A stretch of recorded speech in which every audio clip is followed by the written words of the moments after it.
Hey everyone. So we're going to try this again. Before I actually delve into this podcast, I do got to share the links on a few of my social media pages here. And while I'm doing so, maybe my son can introduce himself a little bit more and let you know what his thoughts are or what we're going to be discussing today. Hey everyone, my name is Matthew Hunter, the son of Bennett Hunter, Canadian Libertarian, and today we're going to be taking a look at the People's Party of Canada's platform. So I know I pretty well know the platform pretty decent, but I've never actually went into the website and went into each individual breakdown of the platform and just see if it aligns very much well with our principles. We both come from the libertarian mindset.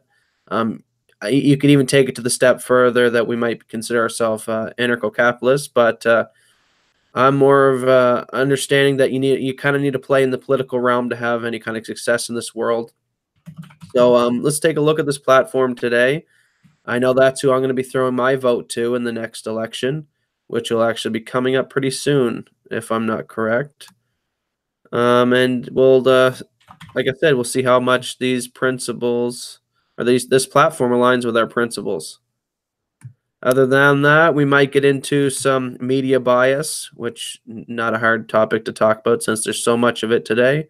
And that'll maybe tie into as well how the People's Party of Canada will be able to deal with the media bias when they're running for their election, when they if they'll be able to get the platform and the spotlight that we hope they do. All right. Awesome. I think I got the links in there now, so we should be good to go. Yeah. Okay. Let me just open this back up.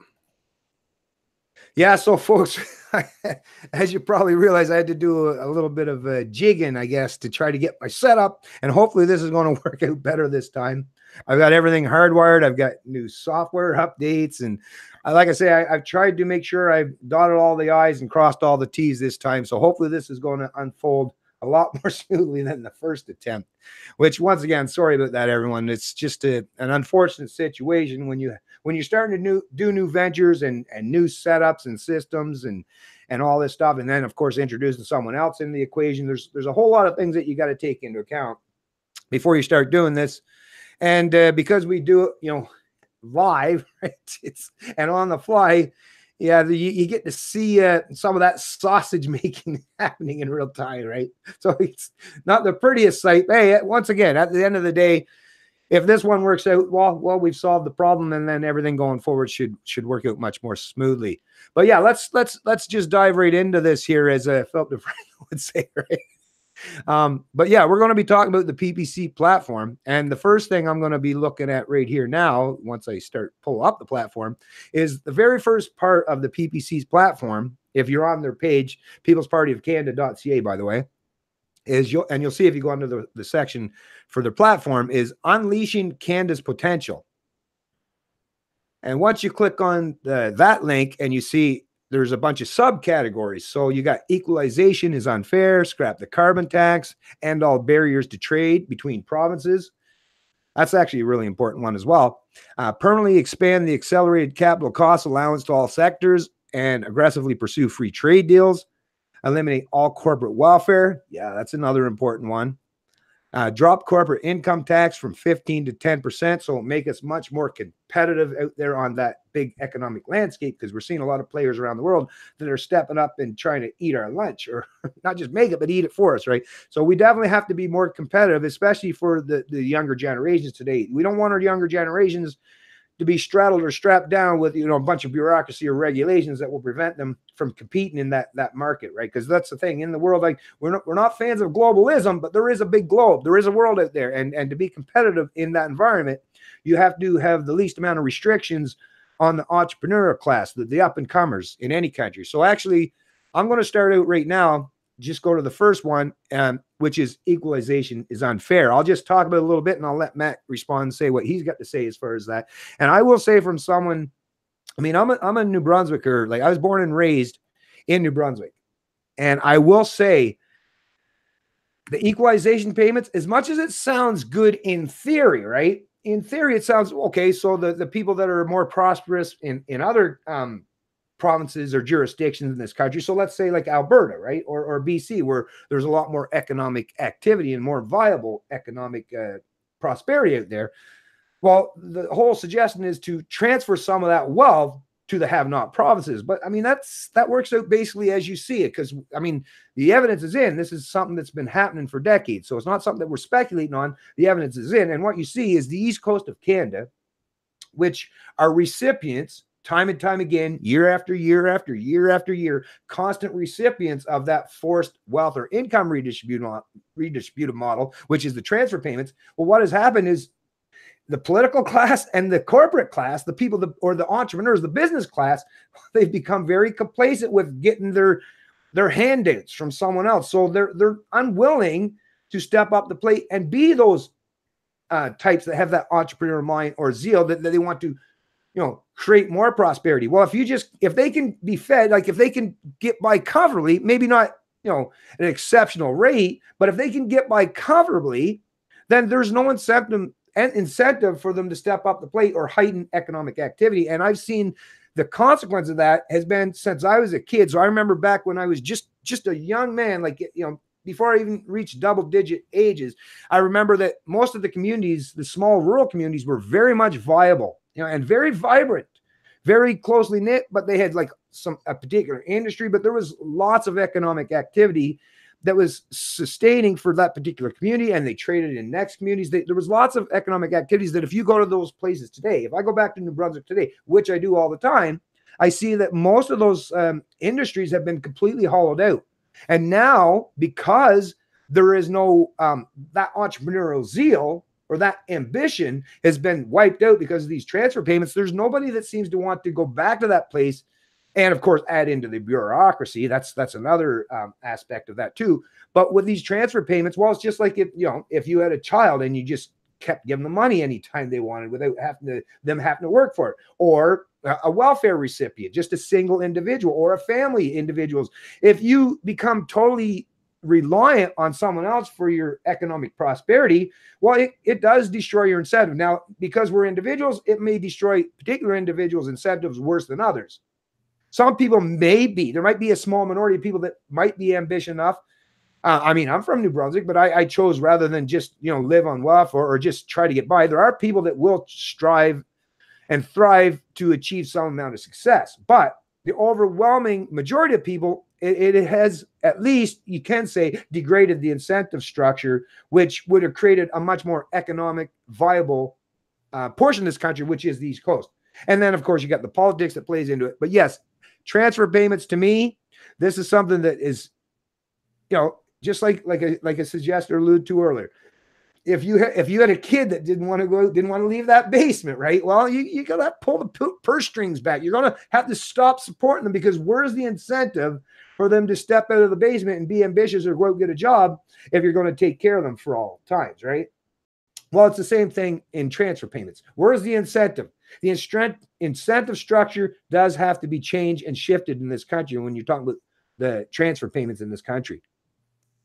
Yeah, so the only thing I would add to keep it short and sweet is, like my father pretty well hit the nail on the head, is unfortunately with human behavior, a lot of people don't get ambitious or put a fire under their ass until they're starving. That's when we get really creative and ready to work, when we need to got empty belly and we need to eat. So unfortunately, that's how a majority of the population functions. I mean, just look at the state of government. I mean, how many rights and freedoms need to be taken from us? How high do we need to be taxed before we say enough's enough?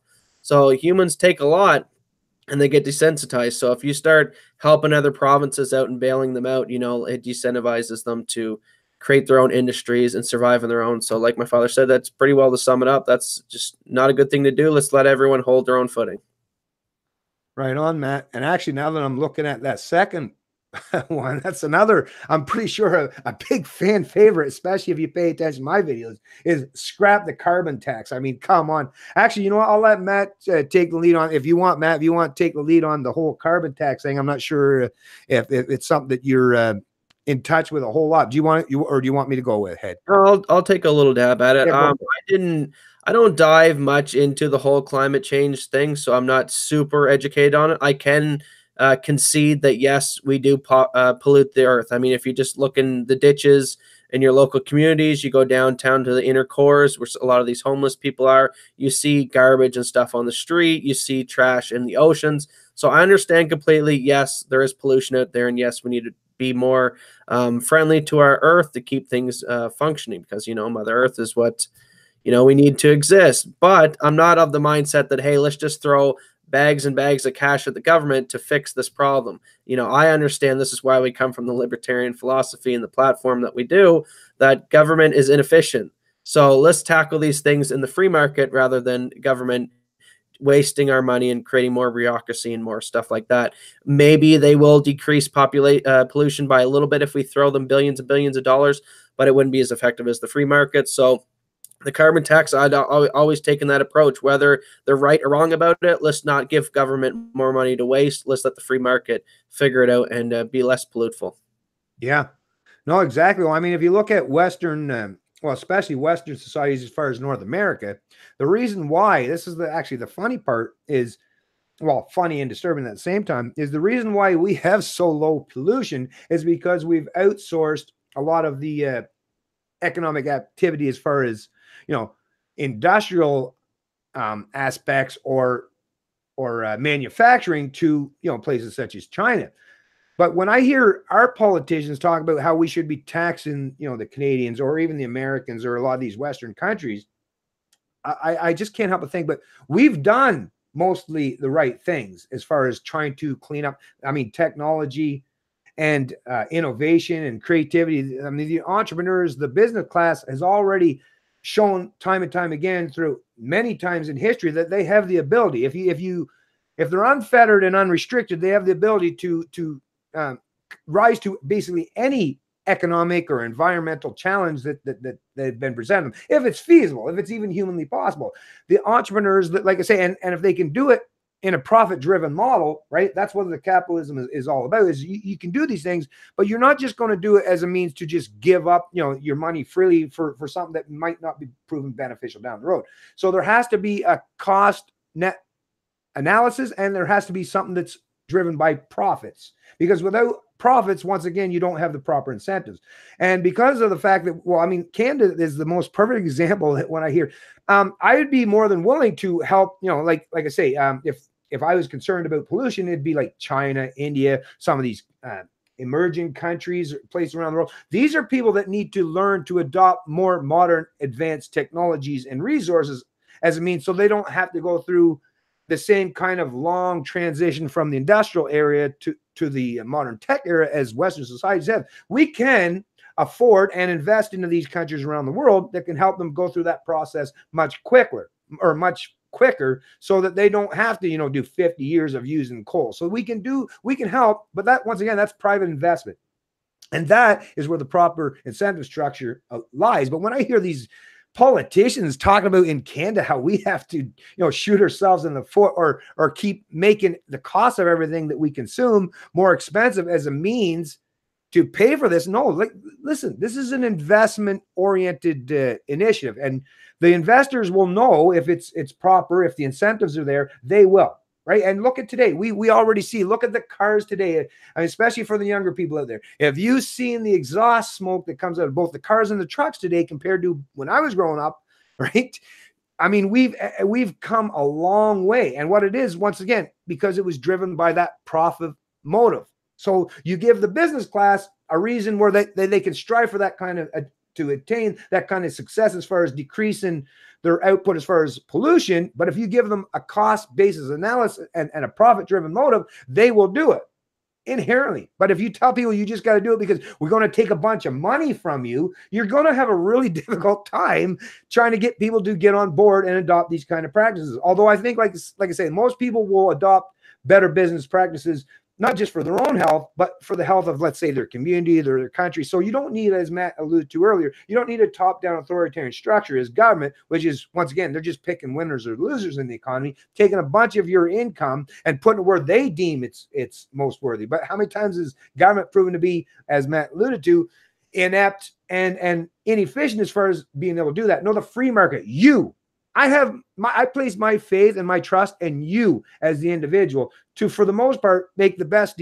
decisions and choices that are afforded to you if you're given the option, and I think most Canadians would say the same, is if you're given the option, right? I mean, even today, I could probably go out and find some old car from the 1930s, right? That gets 3 miles in the gallon, maybe.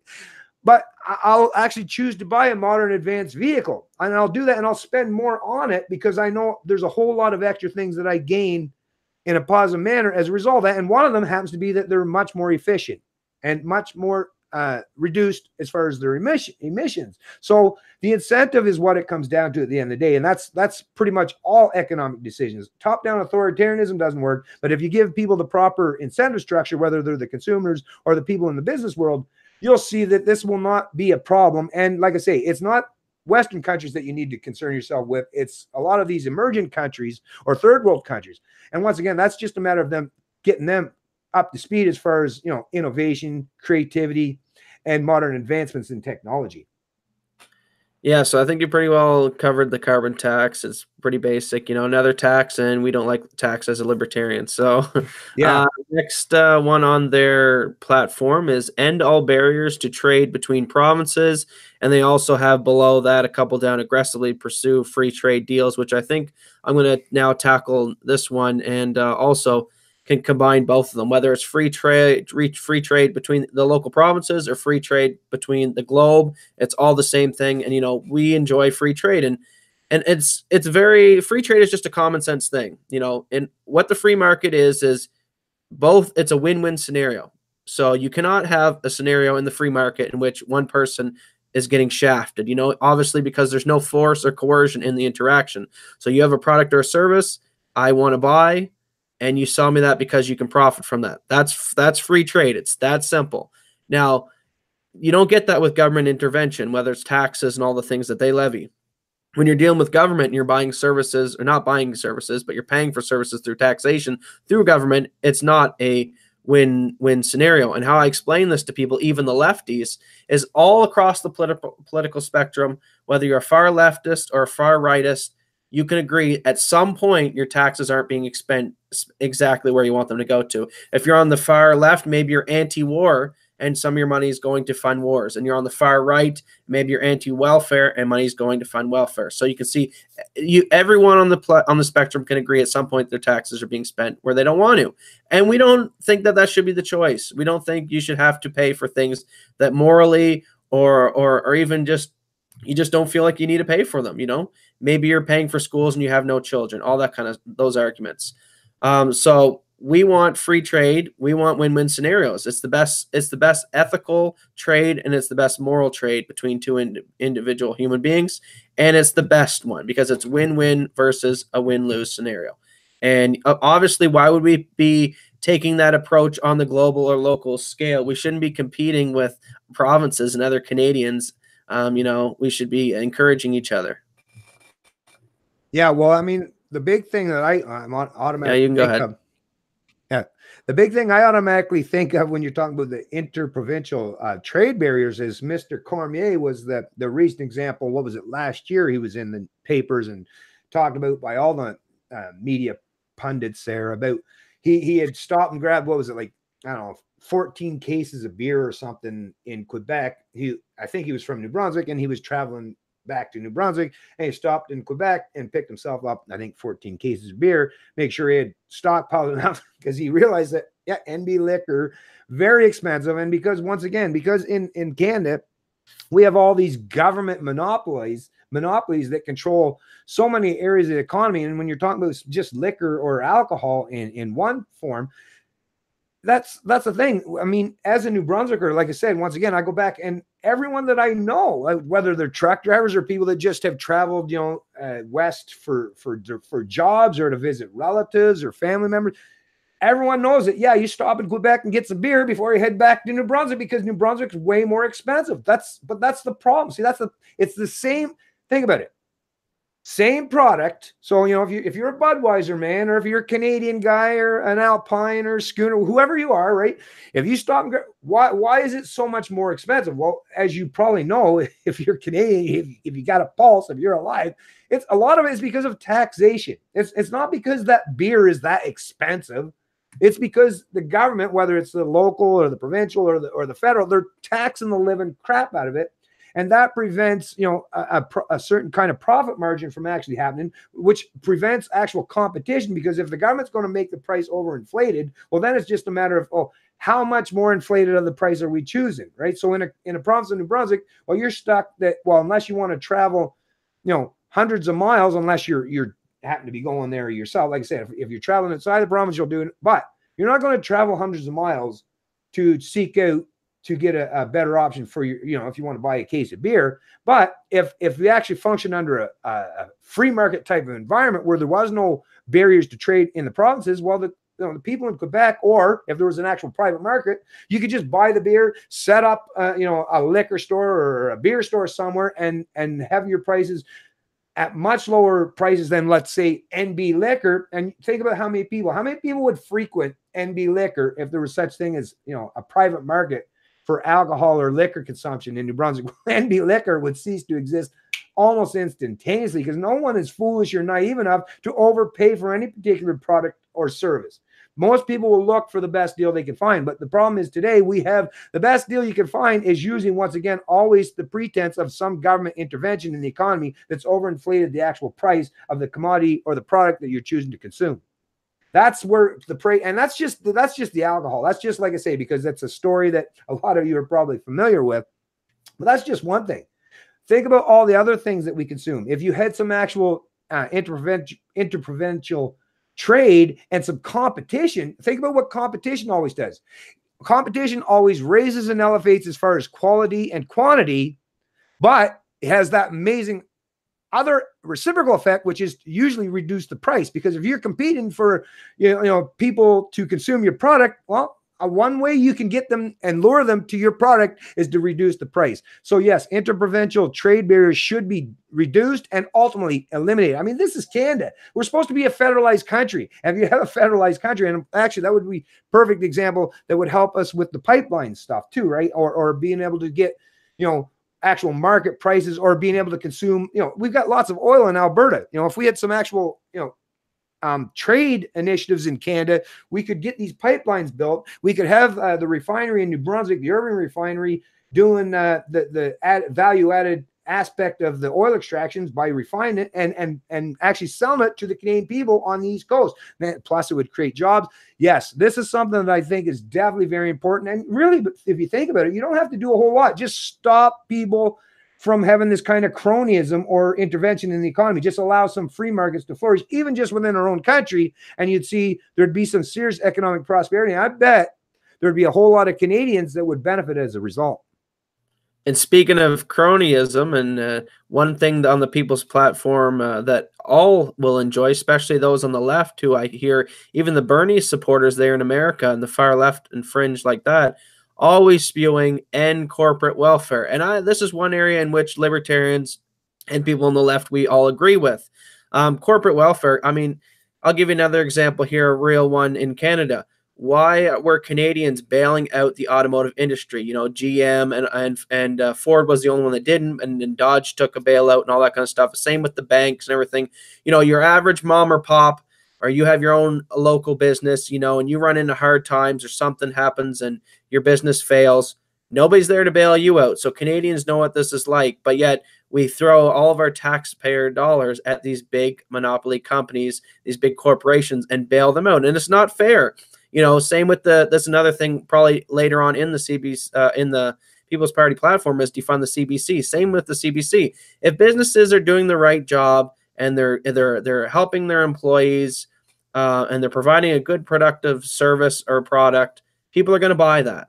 And you're not going to have to bail them out. The market will determine whether they're doing a good job. And the minute we start getting into corporate welfare, we're literally paying for poor decisions. We're subsidizing these companies making poor decisions when they should, in fact, be able to fail and allow that competition to eat them up and create a better product and service and lower the cost for all.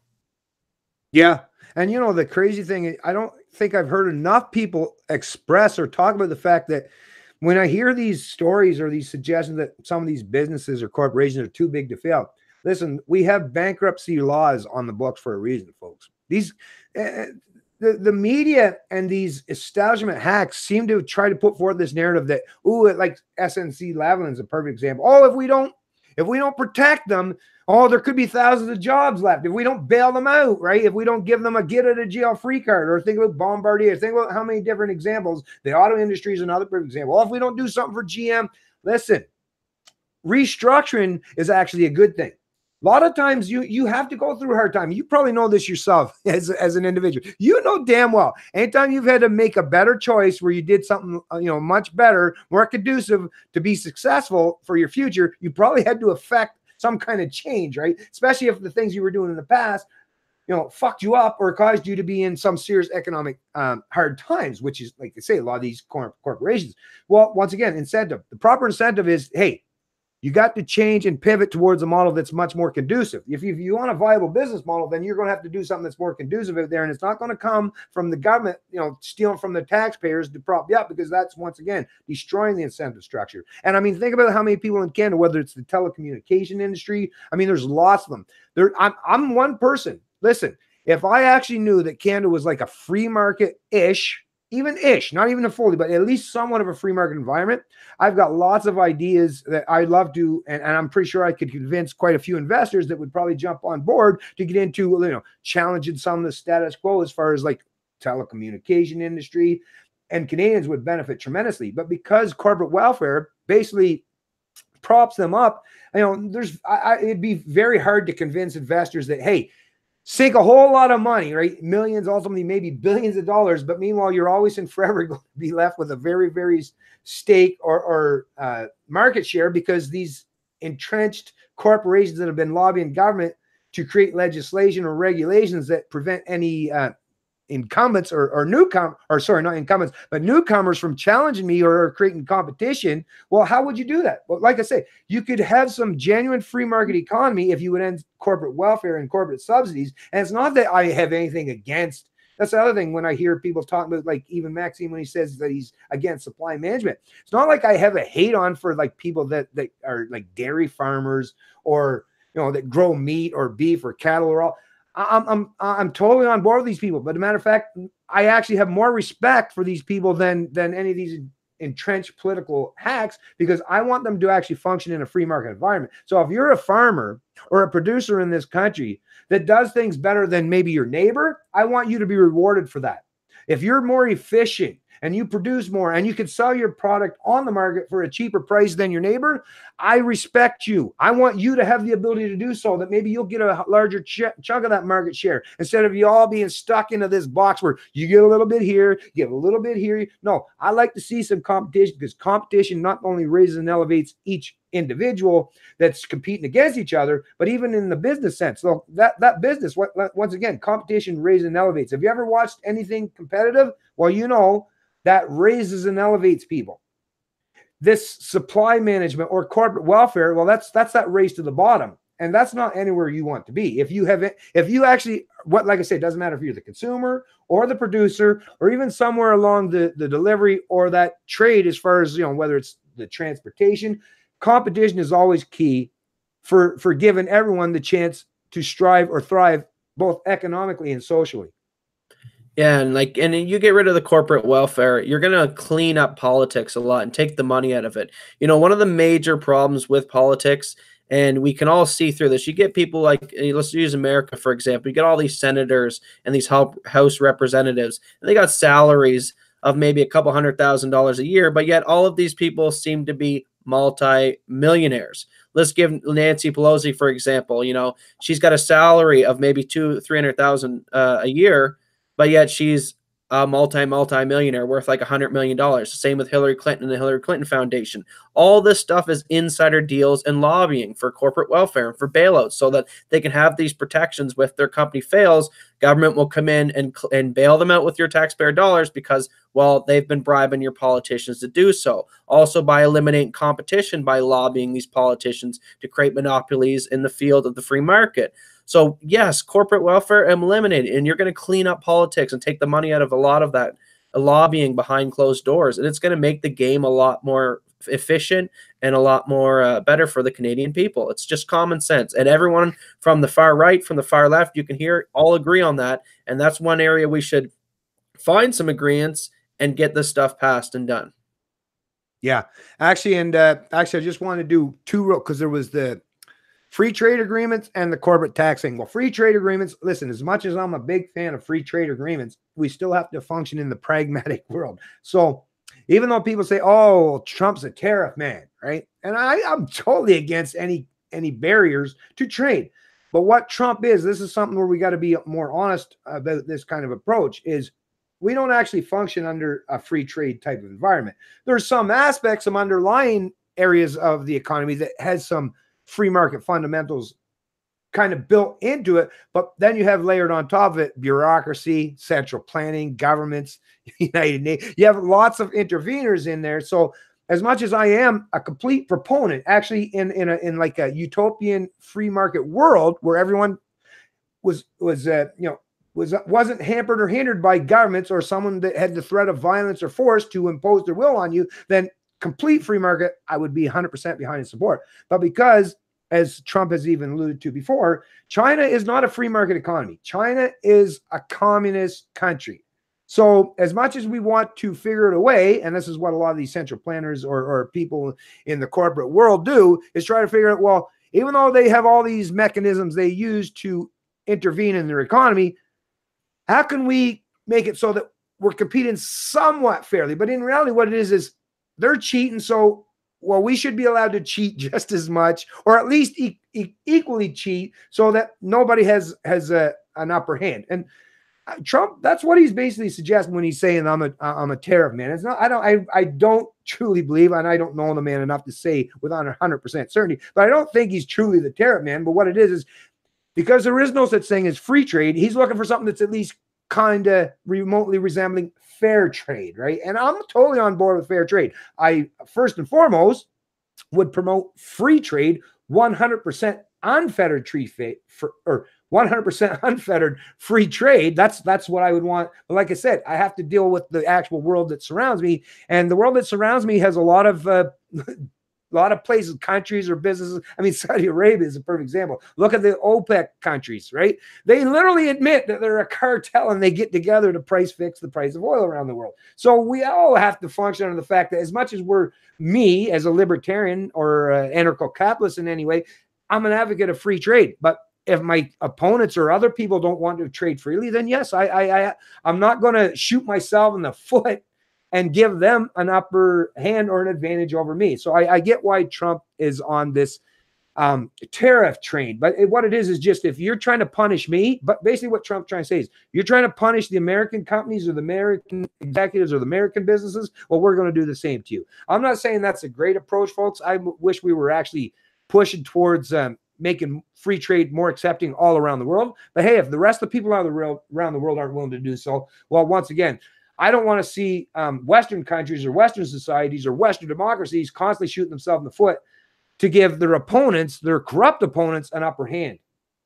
And before I tie this, before I finish on this, because I think we've covered this up actually enough, but I'll just add one more thing to that. Like you just said, obviously you can't compete with the guy who's being immoral and unethical. So if you open a business in Canada and you're trying to sell products and you're actually paying your employees because you know it's moral, you can't just beat them with a whip like a slave and make them build the things that you want to build. And you got communist China next door to you who's literally beating and whipping their slaves and making them work for $1 an hour, and they have no choice. They can't compete. You can't compete with that because obviously they're going to have the cheaper product or service because they're doing it unethically and they're using literally slave labor versus you in the moral anarchist capitalist society who's trying to actually pay your people a living wage and not be such an asshole. So obviously Trump's saying, hey, your guys are literally doing slave labor over there. We're going to slap a tariff on you saying that's immoral, and we're doing it the moral way over here, and you're going to at least have to compete on an even playing field for that. Well said, Matt. And the last part of this, like I say, and I'll tie it up real quick. I don't have to say a whole lot more other than the fact that, yes, I'm completely on board with Maxime Bernier. I want to reduce our corporate tax rate to 10%, down from 15%. And the reason why that is because Trump, as you know, reduced the corporate tax rate down to 20% in the U.S. And even though 10% sounds like it's quite a bit lower in Canada, but we need that to compete because, first of all, the American dollar, the American currency is worth a whole lot more than the Canadian dollar. So even if we get to, we have to be competitive and viable. And as a Canadian, as much as I have a lot of respect for not just the Americans and their economic system, I'm also, because I'm a Canadian, I care a whole lot about my own people. And I want to see our own companies and our own businesses and our own people that are trying to compete on the world market have the ability to do so. I don't want to see them or tied with their hands tied behind the back or restricted in that way. So yes, a lower corporate tax rate would actually, people look at that and they say, well, people predominantly from the left side of the political spectrum, and say, oh yeah, I give these these corporations, you just keep giving them breaks. But you know what? Listen, all these businesses, everything that you look out there, like I say, whether it's your TV screen, your monitor, your camera, like the speakers, micro, some business had to be profitable for me to benefit and be able to buy these products at a reasonable price. So lowering the corporate tax rate is not just a benefit for the corporations, folks. It's a benefit for you, because you are the one, you're the end consumer that buys a lot of these, like I say, whether they're personal things, or whether they're just, luxury items, or they're things, staples that you need, right? Or things that maybe the vehicle that you travel down the roadway with to get to work. Having a competitive edge in the corporate environment is very important for people to actually be viable and sustainable for the long term. And I definitely support lowering the corporate tax rate, because I, as the end consumer, will benefit as a result. Because higher corporate tax rates, the corporations aren't going to pay them, folks. They don't. Like, they're the actual CEO or the upper echelons of their board members, or they're not paying. You as the consumer is paying. So a lower corporate tax rate, at the end of the day, benefits you as the final or the end consumer as well.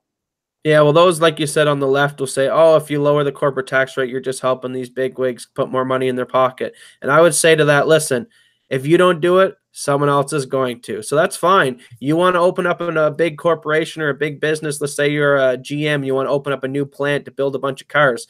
Are you going to open it up in Canada with the high corporate tax rate? Or are you going to go open it up in Mexico or Bahamas or some of these other countries that have these almost no tax rates? So it's just common sense. They're going to go where there's less money that they got to hand over. And, if we're not doing it, someone else is going to do it. But at least if you're the one doing it and you're the one incentivizing, hey, build your business here, we got the cheapest tax rates to start a business, then you're going to be that one that's going to get those jobs created from that plant being opened, and all the money revenue that's generated through paying those people that now goes into the community by them buying groceries and supplying all these small businesses with their money that they're being paid through their paychecks. So yeah, that's fine. You don't want to help these bigwigs out. Someone else is going to, and it's going to cost you. So it's just that simple. Yeah. So now I'm just pivoting, actually, and well said, Matt. Well said once again, man. Now I'm just pivoting to the next segment of the PPC platform: decentralizing and shrinking government. Ooh, I get like a little bit of a warm and cozy feeling when I just hear those words: decentralize and reducing government. Oh, I love those words. Those are the things that our dreams are made out of, right? Anyways, so when we get into it, actually, the first aspect of it we've already covered. So, ending interprovincial trade barriers. Now, this part, it's funny that this is in this, because there's another section where they talk about this too. But respect the rights of firearm owners, because actually I've heard a few other people that have asked me in the past is, what's the PPC stance? What's Maxime's stance as far as gun rights? Well, Maxime Bernier, once again, he's a libertarian at heart, so he believes in fundamental rights and principles in regards to what it is to be a free human being. One of the most fundamental aspects of what it should mean or entail to be a free human being is your right to defend yourself. And it doesn't matter, and it's not just about hunting. Hey, if you want to hunt, go ahead.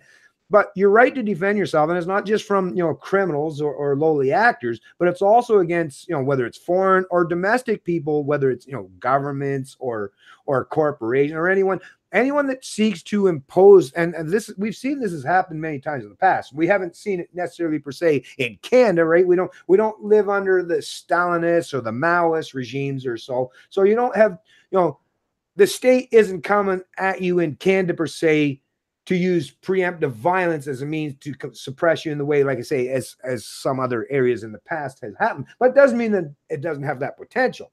That potential always exists. So because there is always the potential of some oppressive regime or authority stepping up the plate and trying to deny you your inherent rights or freedoms. The only thing for you that you have at your disposal to defend against that is your right to bear arms and your right to protect yourself. The U.S., the founding fathers of the U.S. knew that, and it was intrinsic and a fundamental understanding. And when they were setting up the U.S. Constitution, is the first right was the freedom of speech, association, and all that stuff.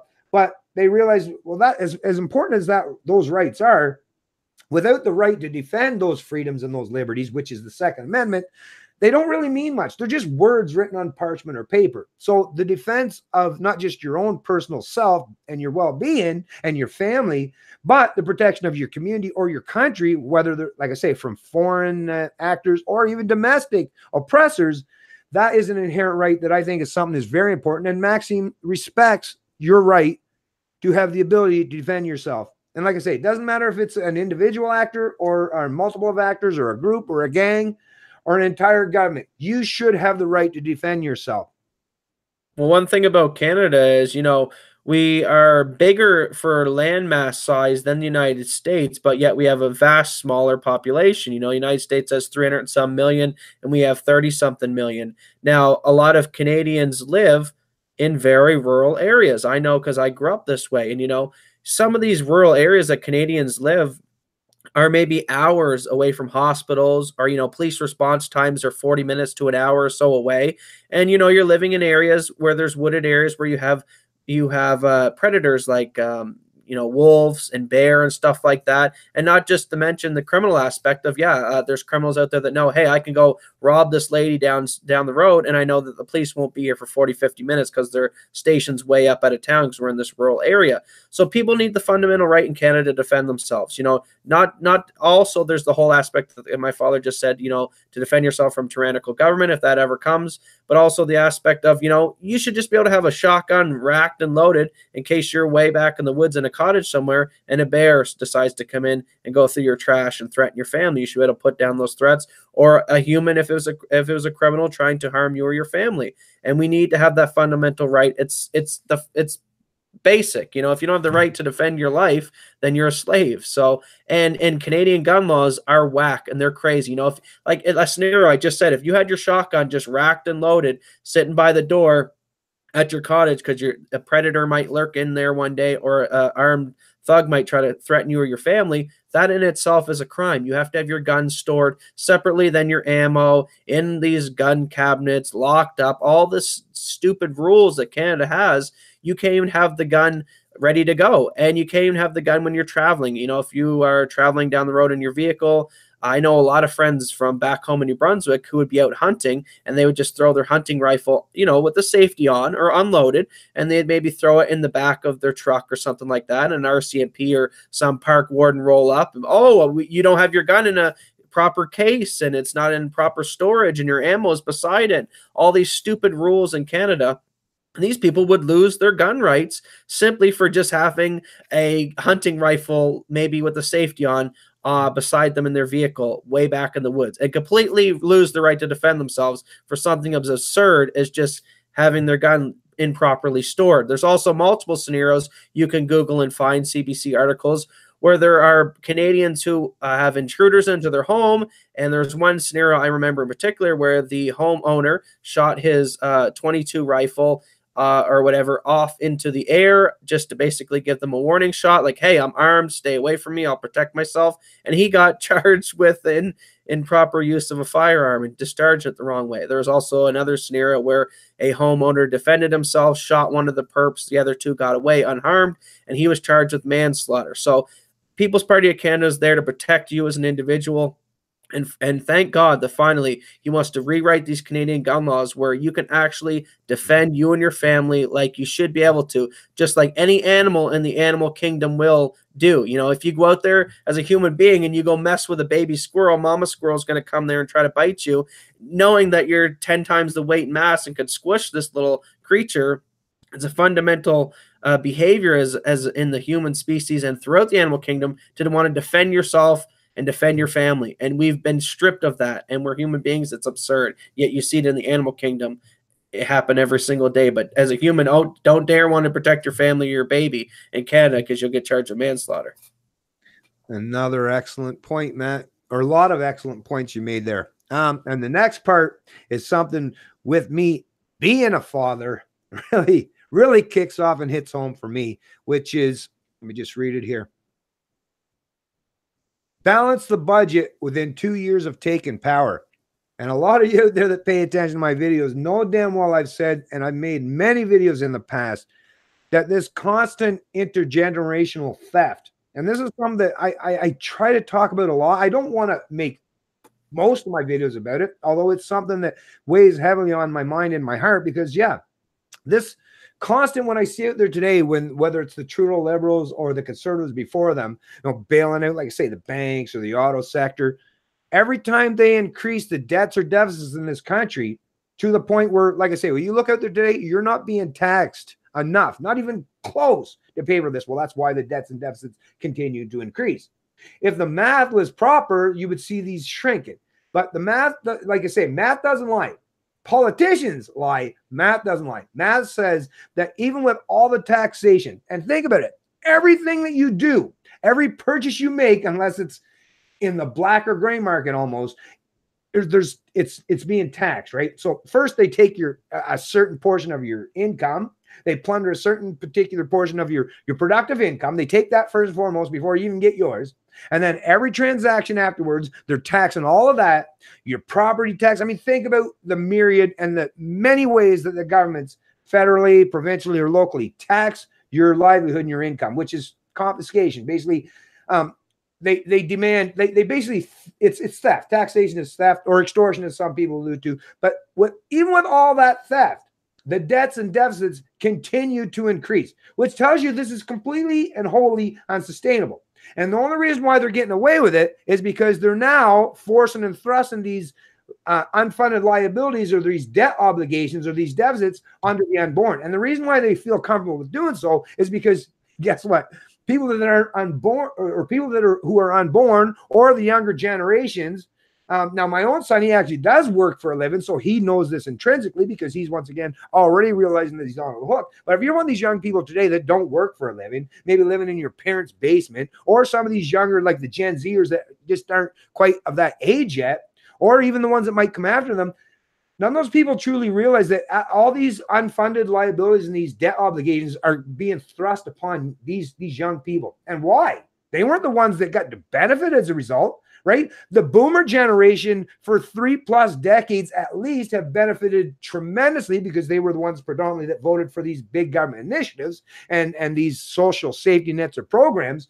They're benefiting tremendously, and they're still to this day benefiting, but they're basically still benefiting because they can thrust and force the unborn to pay for them, or at least the pretense that, which is what government bonds are, right? So long-term bonds is the pretense that these young people are going to pay for these unfunded liabilities or debt obligations. Well, let's just say first and foremost, folks, I know myself, I refuse to. And you know what? I've actually had to reduce even my own economic viability because, yeah, I'm not going to be, I could be much more prosperous in my own personal life, but why? So the government can constantly steal and plunder my income. See how much that's in, just in me as a single individual example, they've disincentivized me from being even remotely as productive as I could be, which I could be benefiting a whole lot of people, a whole lot more. There could be a whole lot more economic prosperity coming from just one person, me. But why I won't do it is because why?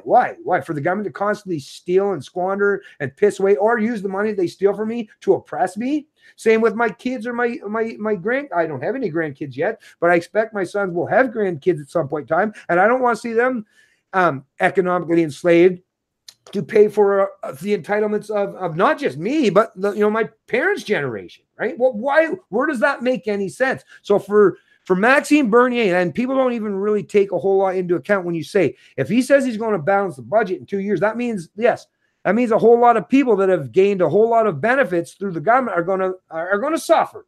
And I get it. Those are the people that will be out there voting for the Liberals here in October.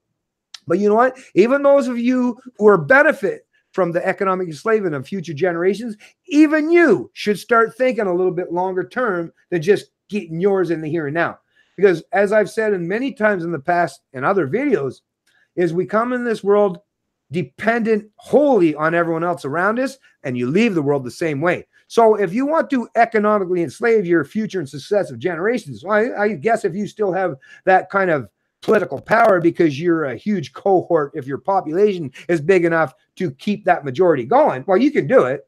You know, the logistics is there to make that happen. But once again, once you've economically enslaved your successive and future generations, think about how they're going to want to treat you after the fact. Think about how what kind of position you're going to place yourself in when you're in those final years of your life or those final decades of your life, when you no longer have that position of authority or pretense of power over your successive generations. I think at the end of the day, you're going to suffer way more than the benefits you think you've gained.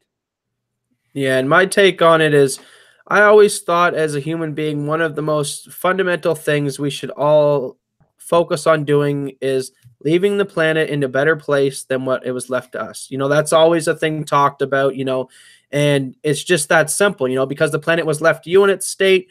You should now respect that and leave it to your generations before in the same state.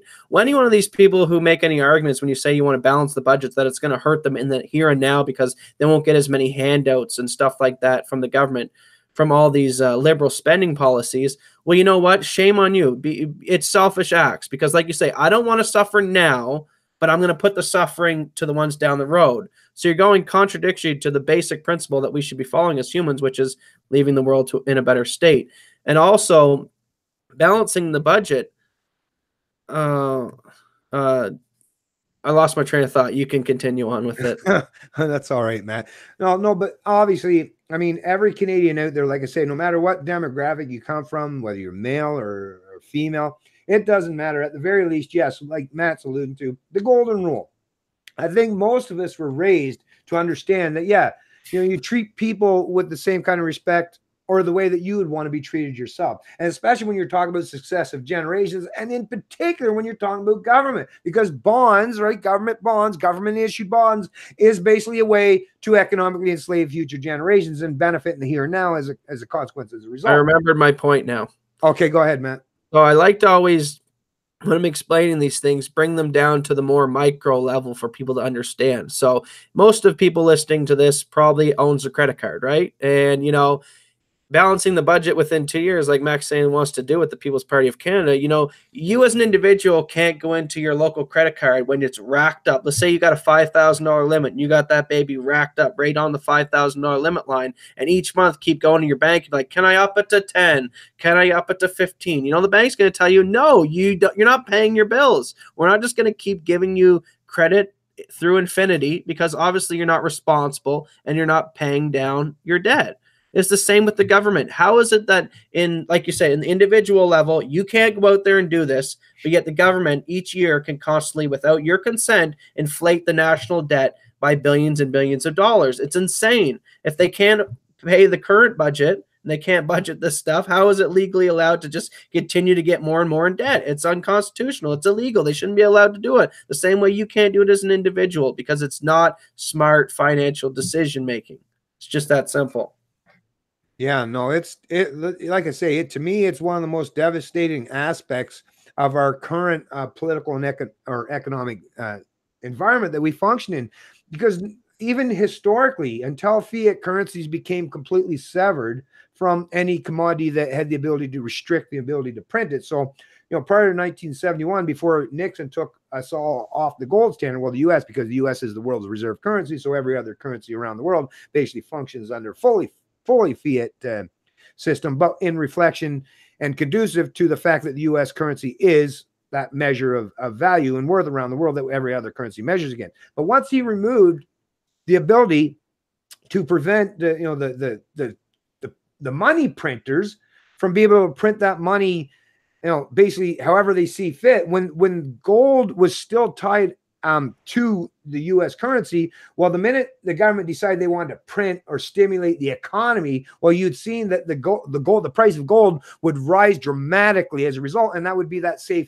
haven for people that are like, oh, I don't want to get into this central planning, this debt enslavement, this economic enslavement of future successive generations. They could seek out safe havens, and because gold and silver were not just commodities, but actually considered real money, well, you could just go out and use your gold and silver, and as the government was trying to print the currency, or the paper bills, right? Well, you were benefiting because, well, as their currency, as they print, which was devaluing and depreciating the value or the purchasing power of that fiat currency, it was increasing the purchasing power and value of the real tangible commodities or real money. So there was no way for them to completely screw people over because all people had to do is like, okay, you go ahead and do your thing, but I'm just going to gold and silver. But once Nixon severed the tie, so now gold and silver aren't commodities that are measured against. Well, I mean, still there's still somewhat of a relationship on the market as far as the speculation of what gold and silver should be worth. But because it's completely severed as far as like the fiat currency, well, they're printing the money constantly, and because now they don't just rely on their domestic currencies using in the country, because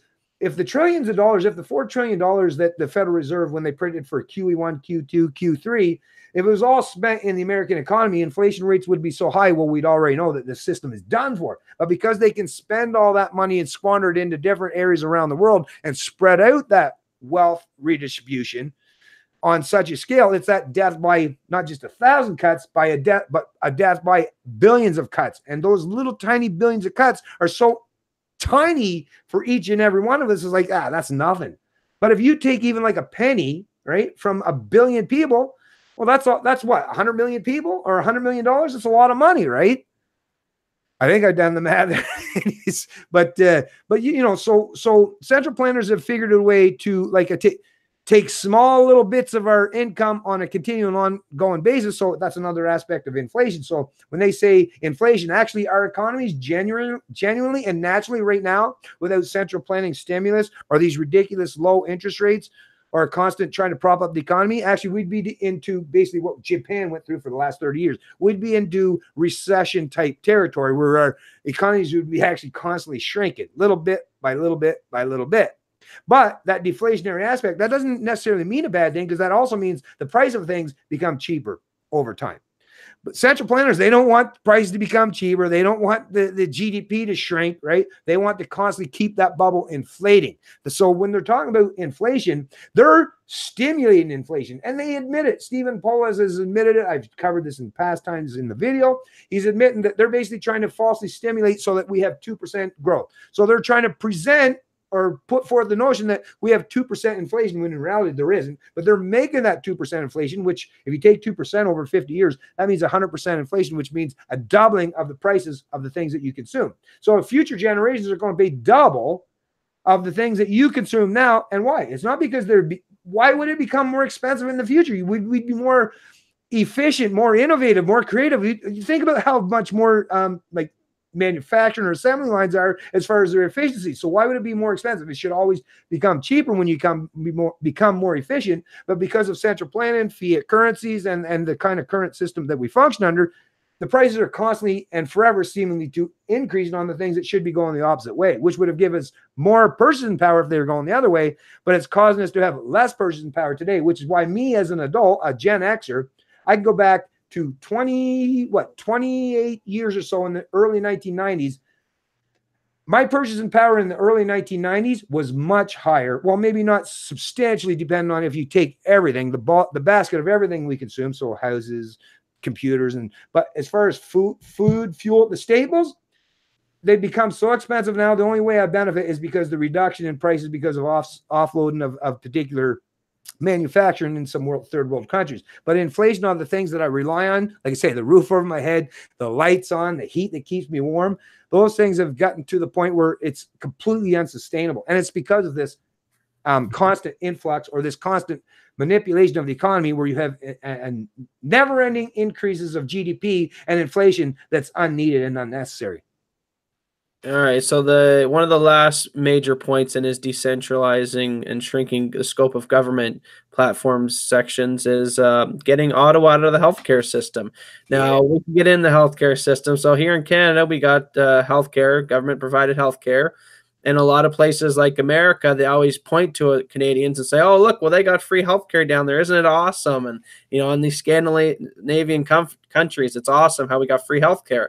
Now, the problem with that is, like we said, and we've already been through all these ideas, that how when you monopolize a service, you create, no competition, that eliminates any kind of innovations in the markets and stuff like that. But here's always my major concern as a libertarian when the healthcare issue always gets brought up is I'd say probably now I'm pulling the statistics out my ass, but it's not too far from the facts here. But vast majority, 60 to 70% of doctor visits are personal health choice related causes.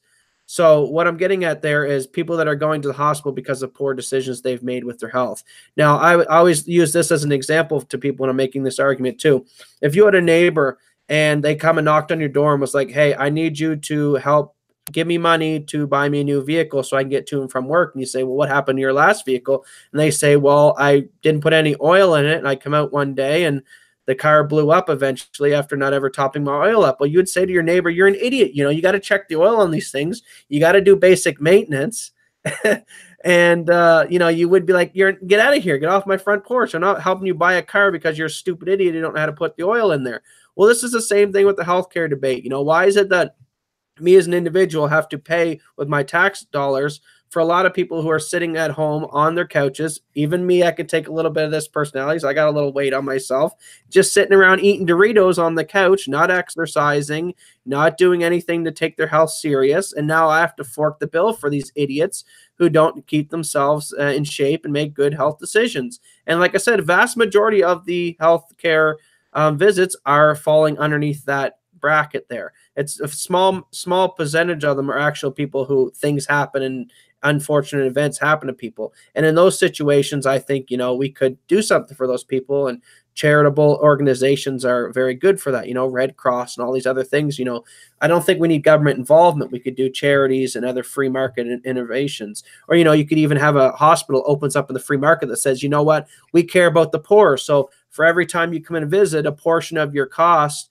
is built in to help someone who's really desperate, and we can help those people. You know, I would go to that hospital versus the other hospital because, you know, I know that this hospital helps out the people in the community that really do need the help. And that's where you need to use your buying purchasing power to make those ethical decisions in the private healthcare decision.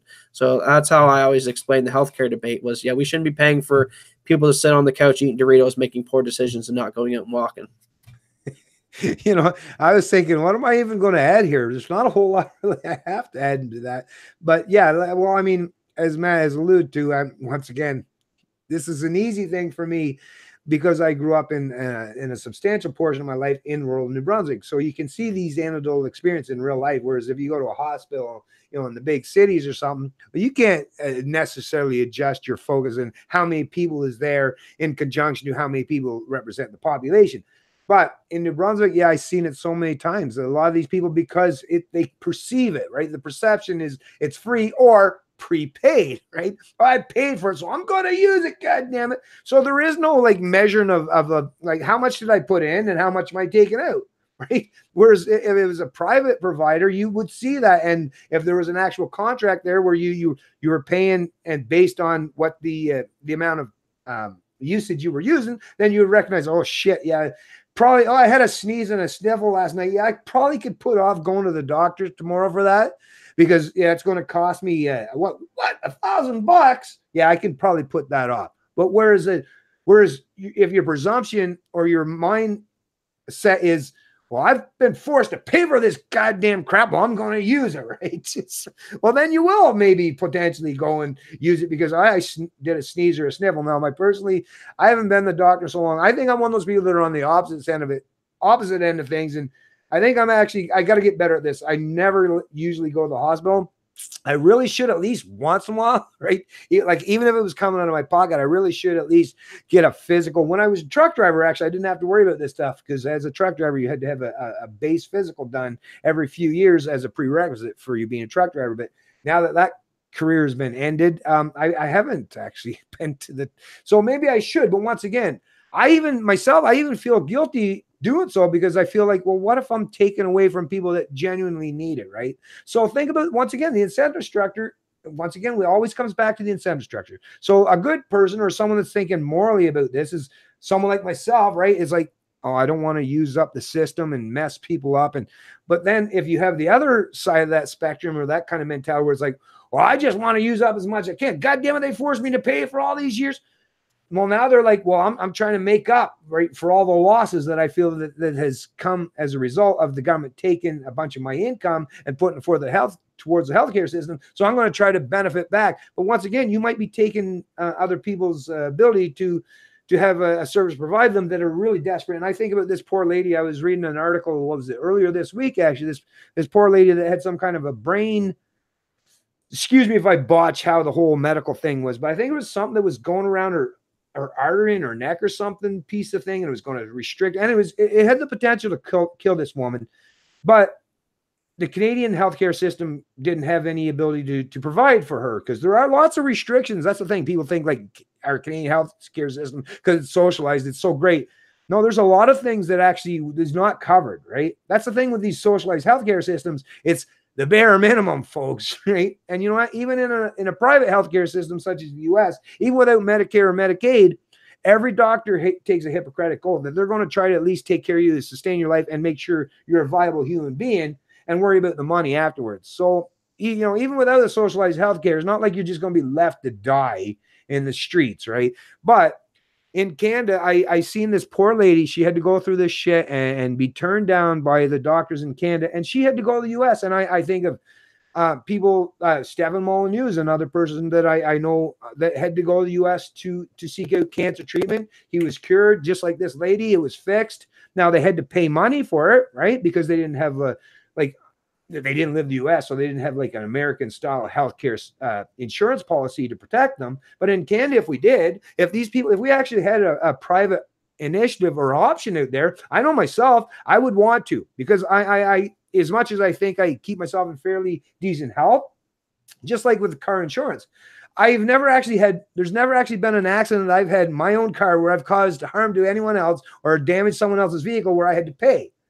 But I still like to have insurance because something might happen to me or my own vehicle. So I still would always want to have insurance or some kind of protective mechanism just in case. Just like I would do in Canada, if I wanted to have protection as far as healthcare, I would always be willing to invest or spend a little bit of money in that. But at least if you give me a private option, I can hold the people that are going to provide the services or the doctors, I can hold them to account. Plus, the doctors that are most competent, I want them to be rightfully rewarded. And some kind of socialized healthcare system, such as we have in Canada, the best of the best aren't properly rewarded for their efforts, and the worst of the worst are propped up and sustained in the system where they're almost treated as if they're all equal. But I don't want that. I want the best people. I want the most competent people. I want them to be properly rewarded for their achievements and what they bring to the table as far as how they treat their patients or what their services that they provide and how competent they are to do it. So, and the people that aren't, I want them to have to suffer the consequences, because that'll teach them to do better going forward. So once again, it almost seems like everything we're talking about comes down to incentive, right? And that's really what it comes down to at the end of the day. Yeah, I'll add just one more thing before we leave the healthcare thing. Yep. So we already see the tiny inklings of privatization when it comes to hospital visits in Canada starting. Now we see this with things like getting your blood work done or small little flu visits. Now in Canada, they have started the process where you can actually pay a few $100s to go get your blood taken rather than wait in the socialized healthcare to get it done. Now, people on the left make that, well, then you can pay for play. You can just, skip the line if you just buy this visit. But I would always say to those people, if you don't have the ability to buy the service, at least have both. At least that's a step in the right direction. Let's say you got 1,000 people who are lining up to go to a clinic and they need to get checked out for the flu, and the 1,000 people range from poor people to rich people, and then you had a clinic open up beside them who offered people to do their flu checkup for a couple $100s. And, a lot of the poor people couldn't pay for that, but a lot of the rich people who were in line now went over next door rather than save time to just get this over and done with. Well, the poor people just benefited because all the people who could pay to skip the line are now over in the second line going to that. And now your line of 1,000 people has been shrunk by however many people went over to pay for the services. So now the poor has got a less of a wait. So the poor are shooting themselves in the foot by saying, we don't want rich people to just be able to buy cancer treatments while poor people have to wait on lists for it. Well, your lists are going to get shorter by allowing the rich people to buy themselves these treatments. And it's a totally win-win for both scenarios. So I don't know why always people make that argument. Well, some rich guy shouldn't just be able to go in and skip the line and buy it. Well, it's going to benefit everyone if some of the people of the line can be cleaned up here and shifted off so we can loosen this lineup and get some things actually accomplished. Yeah, and those people that you're alluding to that say that, that's why we got to keep doing what we do every day. Because when I get people that say that, I do exactly what you say, explain it to them. And it's funny because that's the sad reality, folks, is a lot of the people just haven't heard this kind of information all the time. All the information that they've heard, whether it's, like I say, through the education system, healthcare system, politics, or the media, they actually haven't heard this stuff. This is the sad part is Matt. I mean, this guy, he's in his 20s, right? This is just a young man, but he's pointing out things that a lot of adults don't even understand today. And the reason why they don't is because they haven't been properly educated and informed to think critically about these issues. Because yes, the poor people would benefit tremendously because yes, you shrink, as he alluded to, you shrink the amount of people. If the rich people get to go do their thing and use private healthcare services, well, that means the poor people now have a lot less people they're having to compete with for a particular finite amount of resources or infrastructure or services. So it's always going to be a benefit. And like I say, this is stuff that it's not difficult. Like I said, my son understands this. So all we have to do, each and every one of us out here, just go out and help educate and inform our fellow Canadian citizens every chance we get. Like I say, even if it's just you just sitting at lunch and this kind of topic or discussion comes up, just point this stuff out, folks, because this culture is what's going to drive how things are going forward. Politics isn't going to be the way that we shift and affect the culture of Canada. It's how we talk and discuss things. It's our principles. It's how we lead by example. It's the kind of things that we help as far as educating and informing our fellow man and woman. That's what we need to do if we want to get this country on a path back to actually like proper individual rights and freedoms and giving people the right to do what they want to do or have the ability to seek out different ventures or venues, whether it's economic or social policies or things they want to do in the political realm, but allow freedom and competition to flourish and exist. And it's always going to prove to be a benefit for all of us. Let's go on to the next one here, which he has Making Every Canadian Richer is his next platform here. Let's click on this and let's try to go a little quicker through them now since we're only on the third point here of probably about 8 and we're already hour 11 minutes in. We're going to try to keep this at the 2-hour mark. So let's try to blast through. A couple of them will probably be repeats, but let's try to speed it up a bit here. Yeah, go for it.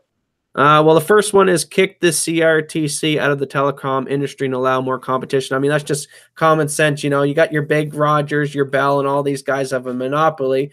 And, you know this by going and getting your cell phone contracts and, your internet prices. Without any competition, nothing can compete. Nothing can have competitive wages, to drive the price of things down. So I'll let my father take over because I know he's probably got a lot to say about the telecom industry having a big monopoly. Well, actually, yeah, I was just having a drink. But anyways, yeah, well, as far as the telecom industry, yeah, that's well, as with everything that we see, we definitely need some competition in this segment of the economy. And that's one part, I mean, a perfect example even is as far as like our internet connection and broadband speeds. We're greatly restricted. In Canada, for the most part, it's Rogers and Rogers and Bell that pretty much dominates and owns most of the infrastructure. But I want a lot of you Canadians out there to know this first and foremost, that most of the infrastructure, especially when you're talking about Bell, Rogers, they did create some of their own infrastructure subsequent. But most of the infrastructure, when you're talking about Bell in Canada, is that 3P, so public-private partnership. So Bell would still be considered a private company, but at the same time, for them to have the infrastructure across the entire country required government, the access to all the ability to, travel across entire provinces, counties, right? So it was government and public taxpayer dollars that went in to create the infrastructure. Because back in the day, telephones, which is what Bell started originally, telephones was considered, or even television, but telephones was considered basically a staple, something that was a necessity, for emergency purposes and all that stuff. So, or a utility, that's what it was. Sorry, a utility. So because it was considered a utility, the infrastructure was both paid for by private investment and public money investment, taxpayer dollars. But to think out there today that for the most part, companies such as Bell, because once again, they don't have that structure, that incentive to be more creative or innovative, and they don't function under the profit motive quite as much as they used to in the past because they got a lot of government subsidies and help. Well, I right now, I still know plenty of places in Canada and even in some of the big urban centers where your infrastructure still relies on the old phone line connections for your high-speed internet. Everything today should be at least, your coax cables or fiber optic. But because there's such a restriction on competition, well, these companies feel like, let's just stick with the old models. Hey, we don't have to invest a whole lot more into it, and our profit margins are much higher now that we don't have to invest a whole lot more. And because there's no competition stepping up the plate to challenge us, we can keep doing what we want to do, which is why Canadians have some of the highest prices for our telecommunication infrastructure and the devices that we use in the entire world. That's not fair, folks. Like I say, Canada's a big country. Matt was saying this earlier. It's a huge country, but for the most part, our population is very much along a very narrow corridor along the southern aspect of between the Canada-U.S. border within basically 100 miles.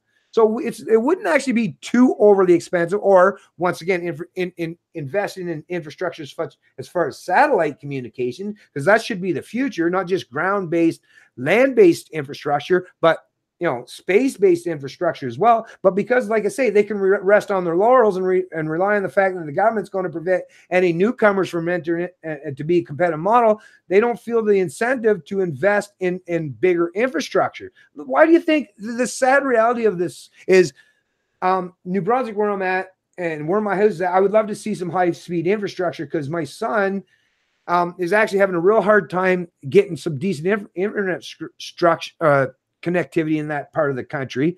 And it's because, like I say, they have no competition and there's no ability for anyone to hold government to account and allow some competition in this country. So a lot of people, like I say, there could have been a lot of people in rural communities that could have generated and created business structures or business models that would use high-speed internet as a means so they could be in areas that would be, they could become economically viable. But because, like I say, you got to function in Canada with basically the most ridiculous, underfunded and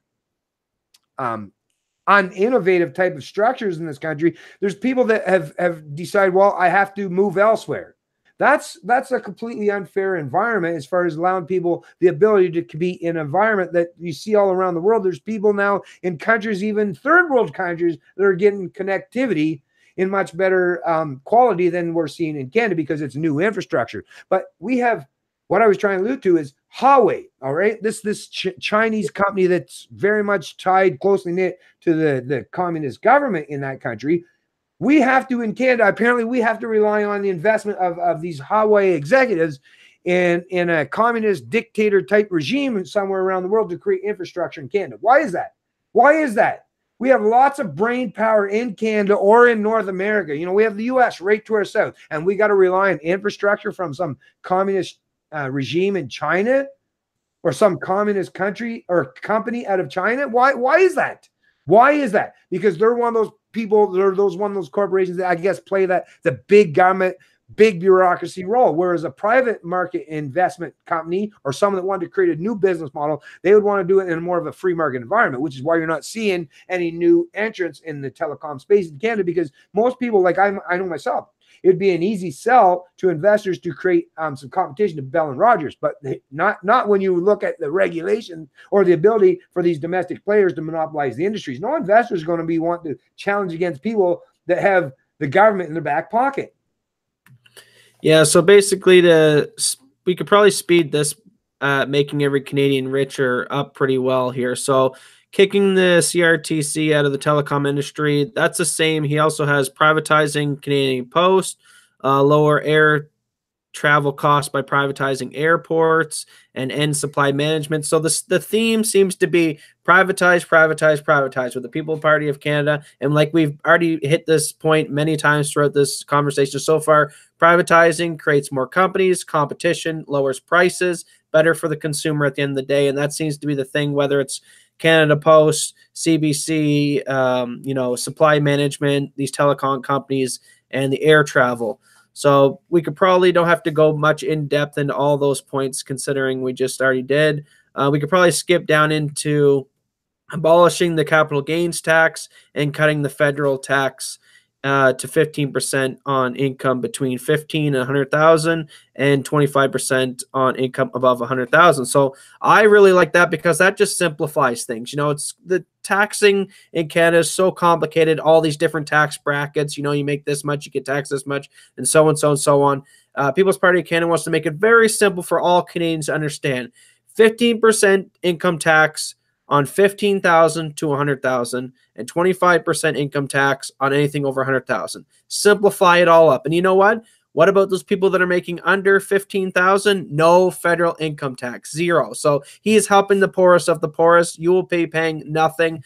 And it's going to be better benefit for all the Canadians that way. And I hope even the people on the far left will give the vote to Bernier for that reason, that he's literally helping the poor by giving them no taxes if you're making under 15K. So those people that are students, that are working part-timers, all those type of people in that bracket, perfect. This is awesome. Zero income tax for them. Yeah, I mean, how much? It's the thing. You hear people all the time, especially these people, usually predominantly from the left, but some of the right wingers too. But their whole thing, and I see this all the time. Oh, we're going to come up with some way to help the poor. And what's the first thing they go to is how they're going to help the poor is create another big bureaucratic government institution. And think about it. You probably know yourself, people that work for the government. They make a whole lot more than most people in the private sector, and they get that nice gold-plated pension, right? I don't know, like it seemed like never-ending days off. I don't know how many weeks of paid vacation every year, but yet that's the pretense in how they're going to help the poor is to prop up the public sector with more high-paying, underworked, overpaid, underworked bureaucrats, right? Meanwhile, no, this is Maxime's saying, no, you want to help the poor? Stop stealing their fucking money. Stop plundering their income, especially like, come on. If you're making under 15, although 15 is still low. If I was, well, I mean, thank God for Maxime for even keeping that, but I'd want to raise that even 20, 25. But if you're making under 15 grand, yeah, of course the government shouldn't be stealing from you because you're someone that's functioning. You're basically a modern day slave in Canada if you're only making 15 grand a year. Right? If you have any kind of a full-time job, and I don't even know how you're keeping a roof over your head and food in your belly, chances are you're probably still going to need a whole lot of help in addition to that. Well, like I said, rather than look for government initiatives to help you out, yeah, just let you keep that money, right? And Maxime saying, yeah, I'm not going to offer you some government program where I can pay, maybe 50 people, 60, 70, 80,000 a year in a gold-plated pension so that you can get a couple $100 extra. No. I'm saying just keep your money. Just keep your money. It's your money. You work for it. You keep it. You spend it how you see fit. That's the proper way to help people out. If you really care about the poor, stop stealing them. Stop plundering their income. Yeah, and then we could probably – I just quickly looked into the next one, which was standing up for rural Canadians.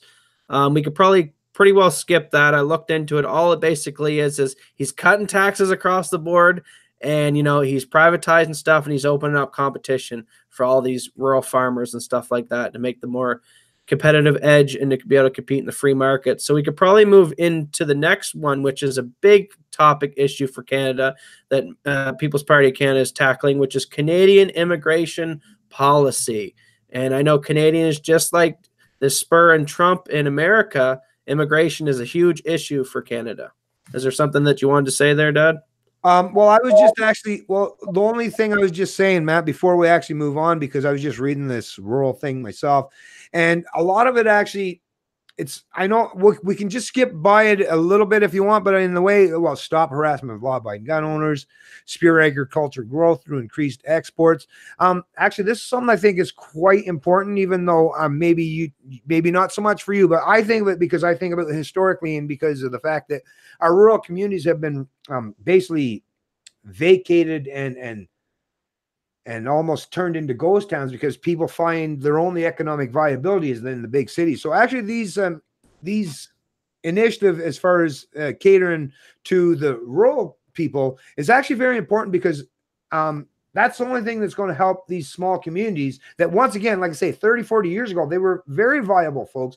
And take it from someone that's from some of these small communities that were, man, their economies, like I say, when I think back when I was growing up, the economies of some of the rural communities in New Brunswick were quite vibrant, to be honest with you, but they've been hollowed out completely because of big government initiatives and the urbanization, right, and the collectivism of the country of Canada. But I would love to see some of these initiatives actually come into practice, but from the PPC and placed into the platform, or not just the platform, but actually put into practice so that you could see some economic growth in the rural communities. Because actually, as much as Canadians, like, it's all so far removed when you go to the grocery store, especially if you live in big urban centers, all those groceries that you need, right? Like, because food, yeah, that's actually literally one of the most important things you need to survive.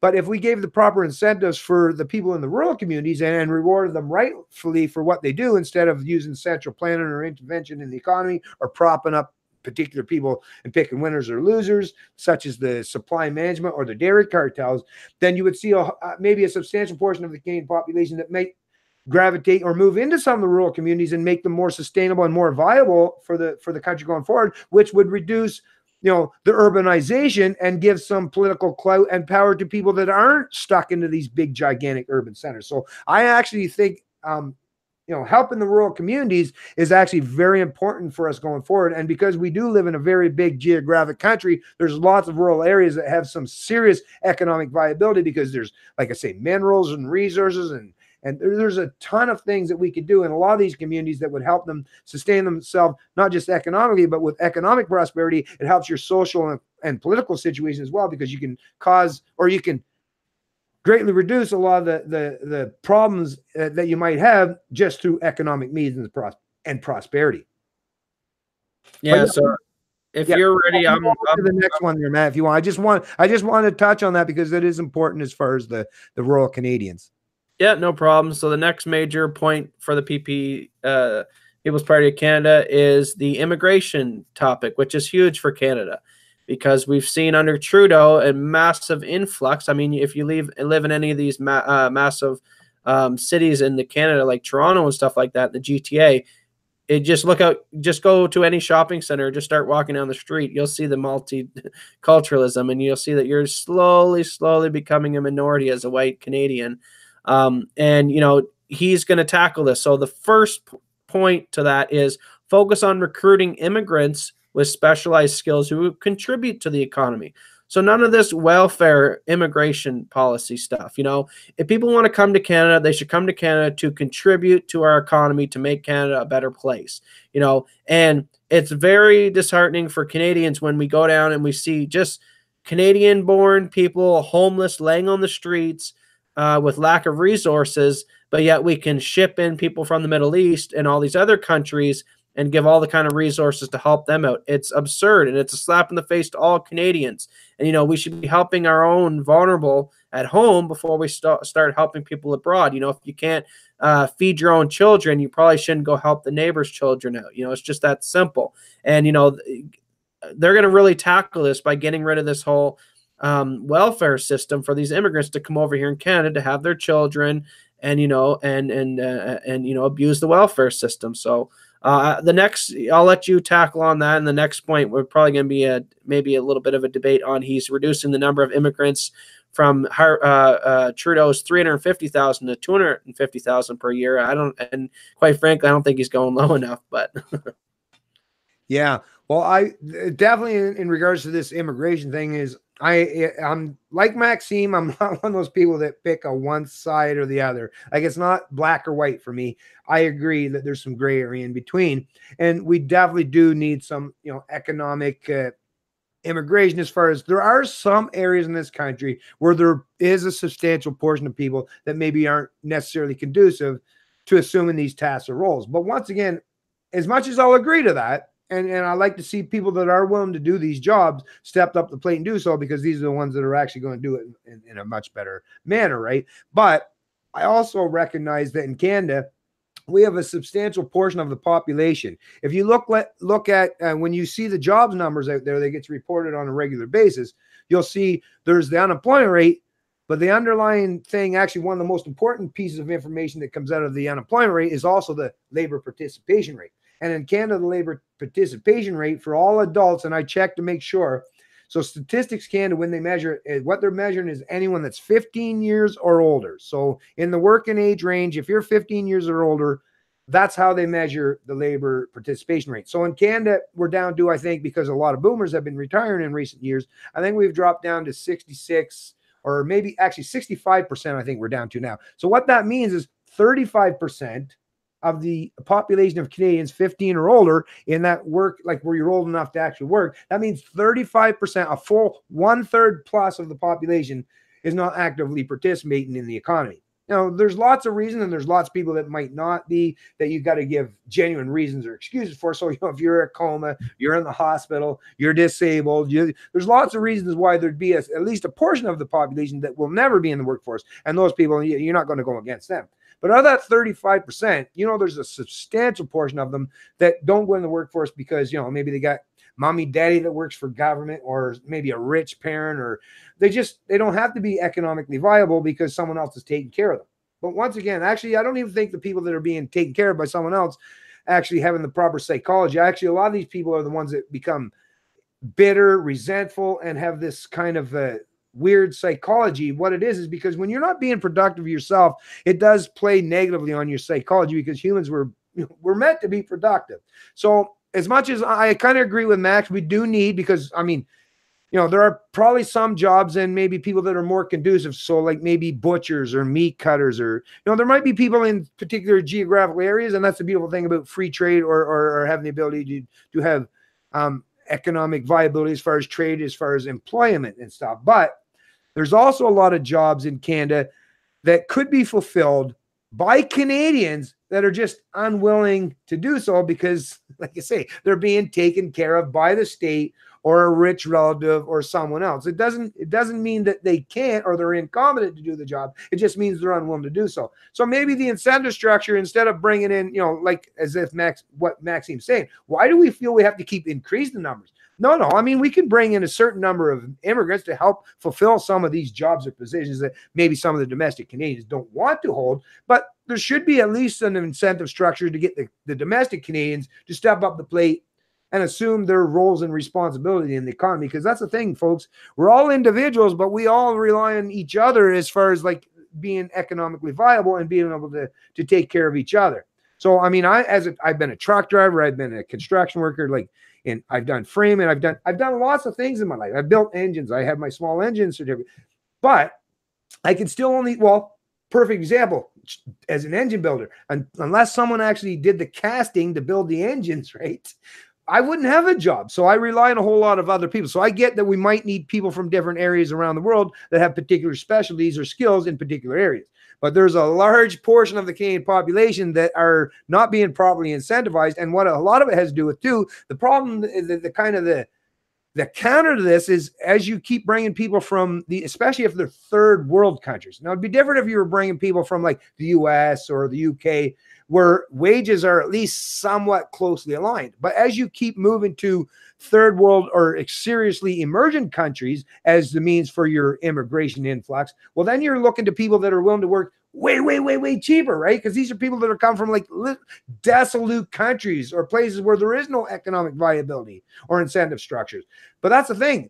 When you bring those people in, then you're going to have to force the domestic population to race down to try to meet them as far as wages. So that's kind of a decrease on your domestic population. It might be a net increase for these immigrants, but it's a decrease as far as the economic prosperity or viability of your domestic population. So that's where you have to have some serious balance. You have to, that's actually where the free market, and just like Adam Smith alluded to, one of the post-Enlightenment era individuals, or one of the Enlightenment era individuals, one of the greatest minds of the Enlightenment era, is to say, it's not by the benevolence of the butcher or the baker, right? So we have to give proper structure. People will automatically step up the plate and try to do the right thing if you give them the right incentive structure, which is the proper incentive structure is the free market, and allow them to compete with each other. In Canada, you got a lot of people, once again, they're not competing. And the reason why they're not competing is because they don't have to compete, because someone else is taking care of them.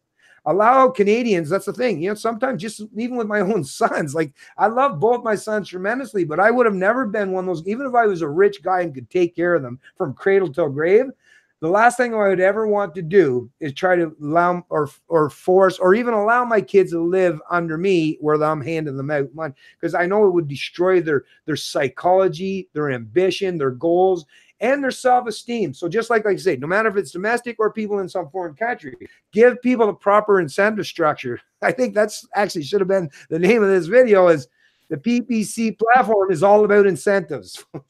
But that's really what it comes down to at the end of the day, is give people proper incentive, and it'll work out fine. Not everything's going to work out perfect, but things will be okay if you give people the proper incentives.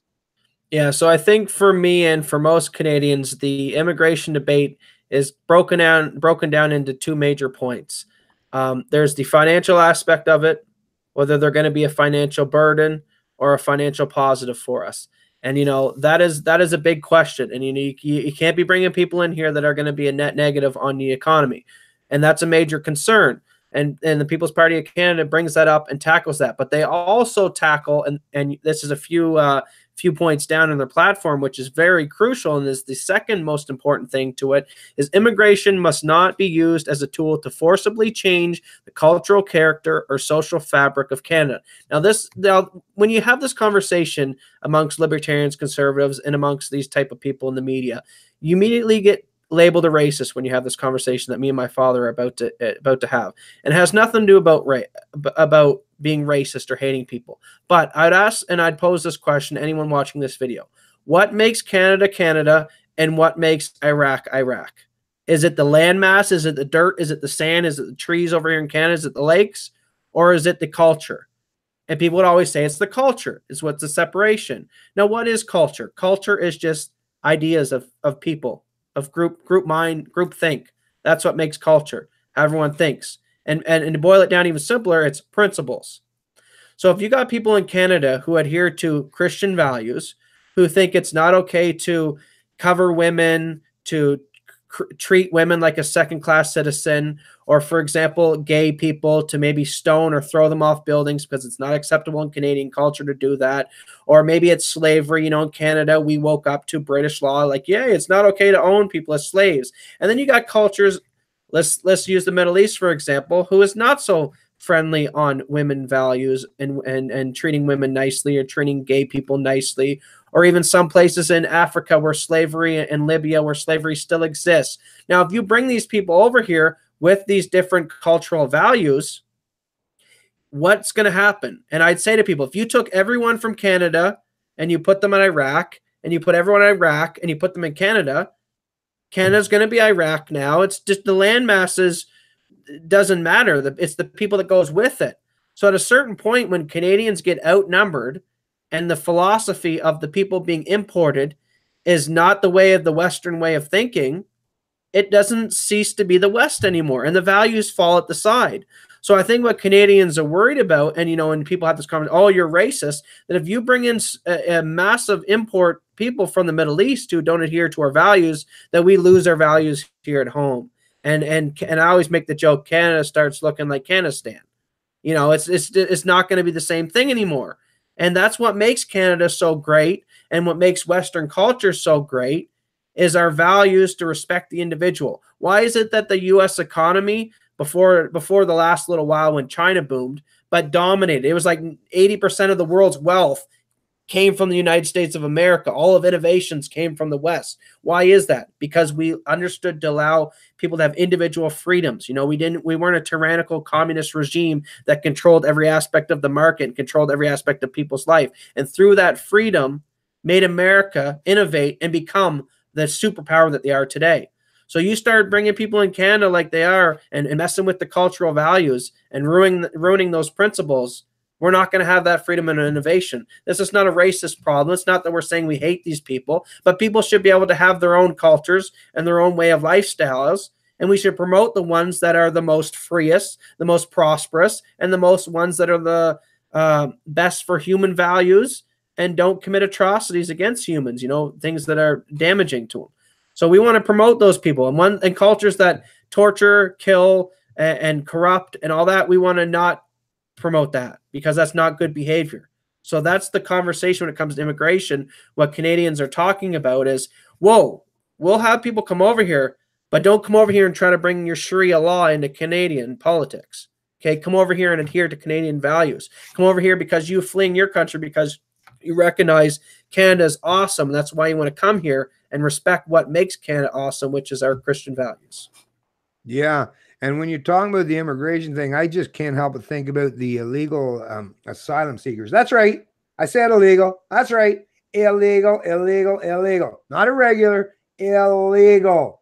It drives me nuts because that's the thing. I hear these and it's just such a terrible precedent to set that you're basically trying to tell, well, those in the establishment media or the establishment political hacks are basically trying to allude to or suggest, and I've seen it once again, CBC does it once again, where they try to allude to the fact that anyone that's against illegals pouring across the border are somehow racist or Islamophobe or just the worst people that you'll ever meet. I mean, it's people that are crossing an international boundary illegally, and because you function and live under this pretense that, you know, the social contract, where the reason why the government can tax you and take and plunder a large portion of your income is because you're under this pretense of it's all about taking care of me and my peeps, right? That's what they tell you. That's the whole reason why you agree to this stuff. Otherwise, you'd be out there revolting in the streets, right? But the whole pretense why a lot of Canadians do is because, well, okay, I'm willing to help my other Canadians because, well, they're apparently willing to help me as well. So it's like we're one big, nicely tight-knit family. Meanwhile, well, how's that work when you just constantly allow people that aren't part of this tight-knit family or this social contract to come in, and then the people that are part of this supposed contract are the ones that are now forced and thrust to pay for even people that aren't even part of their so-called collective or in-group preference as far as what it is to be a country. I guess that's the big reason why Trudeau came out and said Canada's a post-national state. I guess for him to put forth and present the kind of policies he's been doing, you would literally have to function as if we were just what? There was no such thing as a country of Canada no more. Because that's, if you pay attention to kind of policies that Trudeau's been putting forth, is literally the only way you could ever do that is if there was no pretense of a social contract or a constitution, or that we were actually a real country. But as far as I know, as far as I understand, we actually are in a country, because I see like my tax bills, right? I see that whether it's the province of Ontario, province of New Brunswick, or you know, the government of Canada, we still function as if we're like a big giant collective of working in some big endeavor or under a social contract. So why put forth and present? This is the thing with these collectivists. They're always putting forth and presenting the narrative that we're all collectivists, and that's how they or like one big happy family, and that's the pretense how they plunder your wealth. But then after they plunder your wealth, they're basically saying, well, I don't really care. We're not family after all, and I'm going to spend your wealth, and I'm going to spend it on people that aren't even part of the family. Well, think about it. That's messing with the Canadian psychology in such a severe and negative manner. And it's not because Canadians are racist or prejudiced in a degree that's anything outside of what you would see anywhere around the world. Actually, I think most Canadians are more accepting than most people you would ever find. Canadians will bend over backwards. I mean, if you're Canadian, you know yourself. Oh, sorry, thanks, hello. Like, oh, here, you go first. I mean, most of the time you recognize that Canadians are actually pretty reasonable people. So if they're outraged and irate about the fact that there's this mass influx of illegal immigrants, it's not because they're racist. It's because, hey, wait a minute. Listen, I was willing to allow you, even though I don't agree. Like, I know I'm even myself, I don't agree with having my income plundered to give to anybody. I don't think you should. I think you should ask me. I think if you asked me to help out a fellow Canadian, I'd be gladly willing to help. Well, if they were deemed worthy, if I deemed them worthy, I would.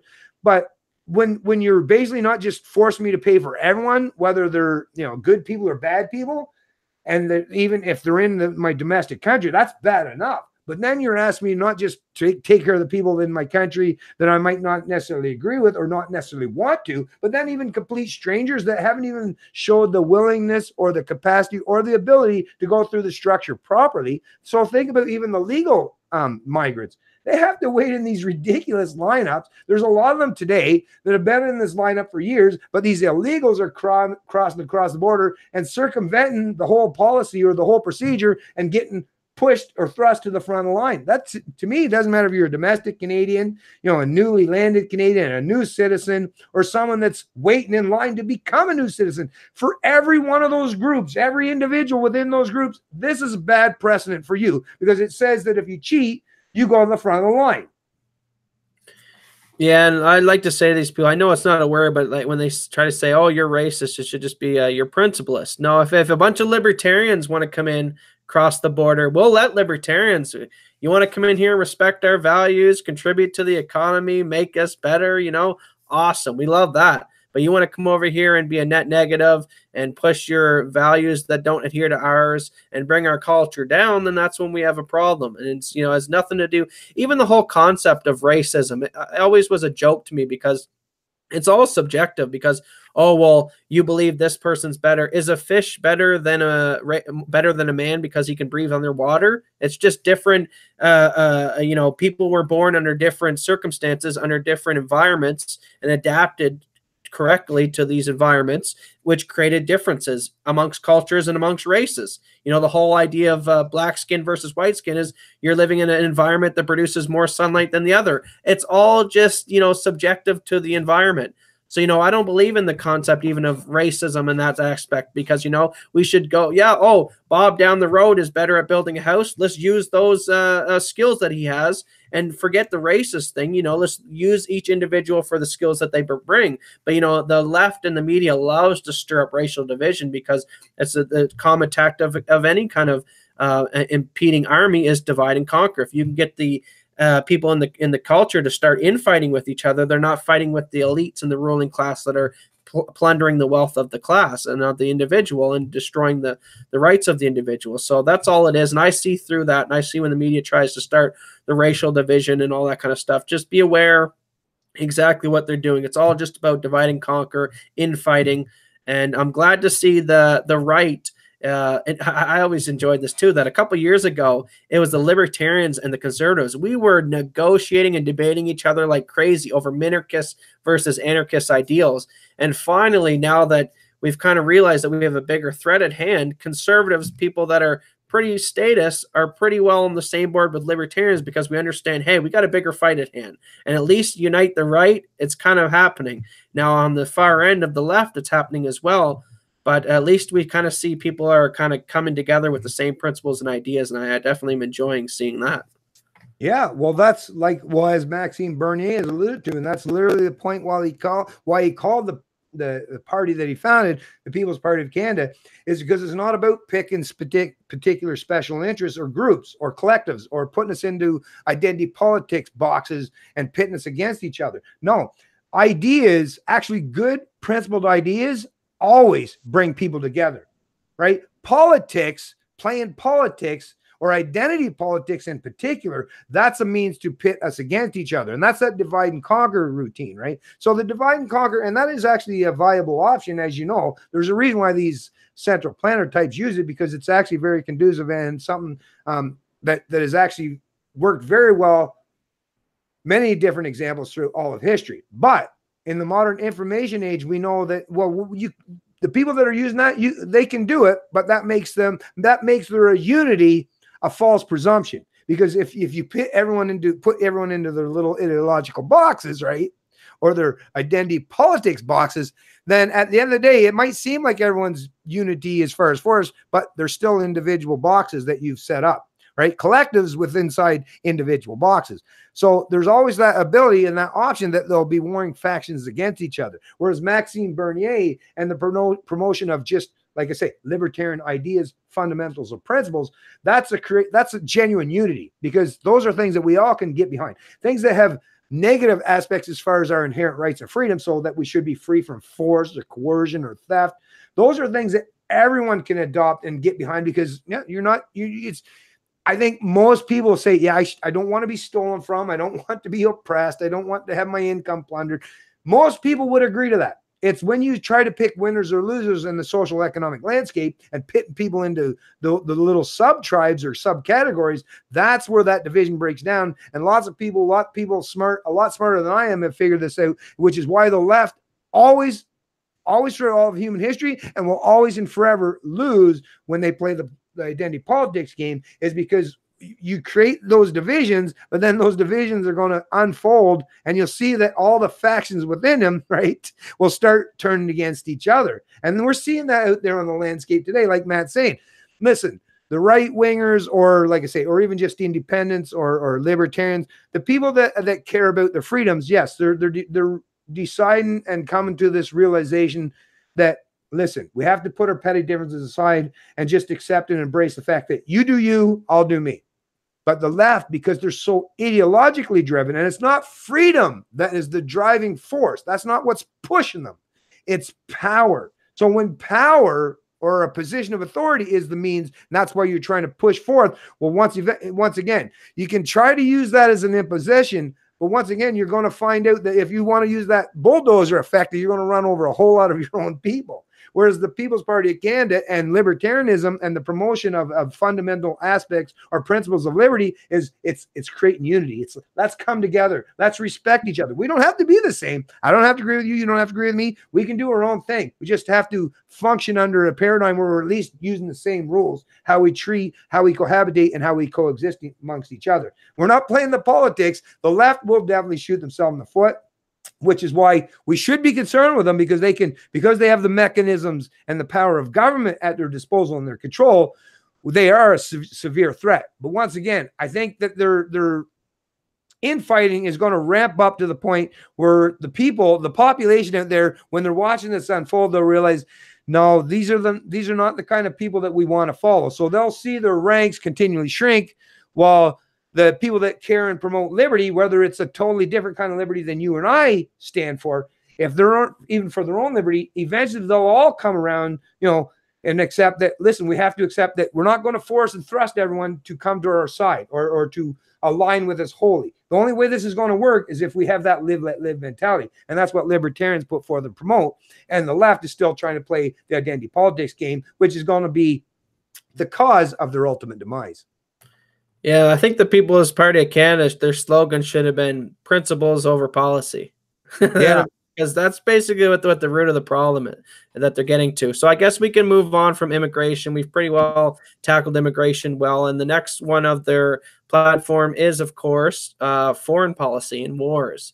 And I know me and I know you probably come from the same aspect of, we're not interventionists. I don't care what people are warring and doing in their own countries, unless they're affecting me here at home or my neighbors. Let them do what they're going to do. And that's a lot of what the People's Party of Canada wants to do, is bring a lot of the troops home, keep them out of these foreign wars and regime change in the Middle East. That's what a lot of this is. It's all a bunch of geopolitics, and we don't want to do any of that. Bring the troops home, make our own borders strong. And if anyone ever wants to evade Canada, watch out. But, just keep a nice and non-intervention approach.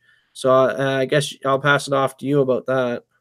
Yeah, well, I mean, Ron Paul was the man when he talked about that, and he quoted some of the founding fathers back in the days, not to be these, the policemen of the world or intervening in foreign policy as far as what it's trade with others, right? It's how you create, and that's how the U.S. became such the overwhelming economic force in the entire world in such a short period of time, is because they chose to trade and barter and exchange with people all around the world. And they didn't play this game where they're trying to intervene or take over particular countries as a means to do so. So free trade was a proper method as far as decreasing the ability or the possibility of having warring conflicts with foreign actors. But the big thing I see domestically today is the fact that a lot of these immigration policies that we were just referencing come as a direct result. And the United Nations, the reason why they can get away with putting forth and present these initiatives that are basically forcing and thrusting the Western powers or the Western countries to take, whether it's ISIS fighters or these refugees or migrants, is because, yes, if you bomb the living shit out of foreign countries, there is going to be some pushback and there's going to be some blowback as far as you're going to have to be forced and thrust to if you devastate an entire country, you're going to have to help rebuild, whether it's economically or take or assume the responsibility of a particular portion of those people that have had to suffer as a consequence as a result. Now, to me, just like Ron Paul would say, I don't think the best way we can help these people, as much as I'm against the foreign policy of whether it's the Clintons or the Bushes of the world that constantly want to use military intervention to take over particular industries or particular countries in the Middle East or elsewhere, is, as much as that's a terrible way to do things as far as economic or foreign policy, the other flip side of that is that you're not actually helping any of these countries by bringing, even if like I say, whether it's our domestic politicians, like the immigration minister who's sent here in Canada, or anyone in the US or the UK, when they're constantly saying, well, we need to bring these people. Look how bright they are and they got no future in their domestic countries. We should bring them here because they can help Canada.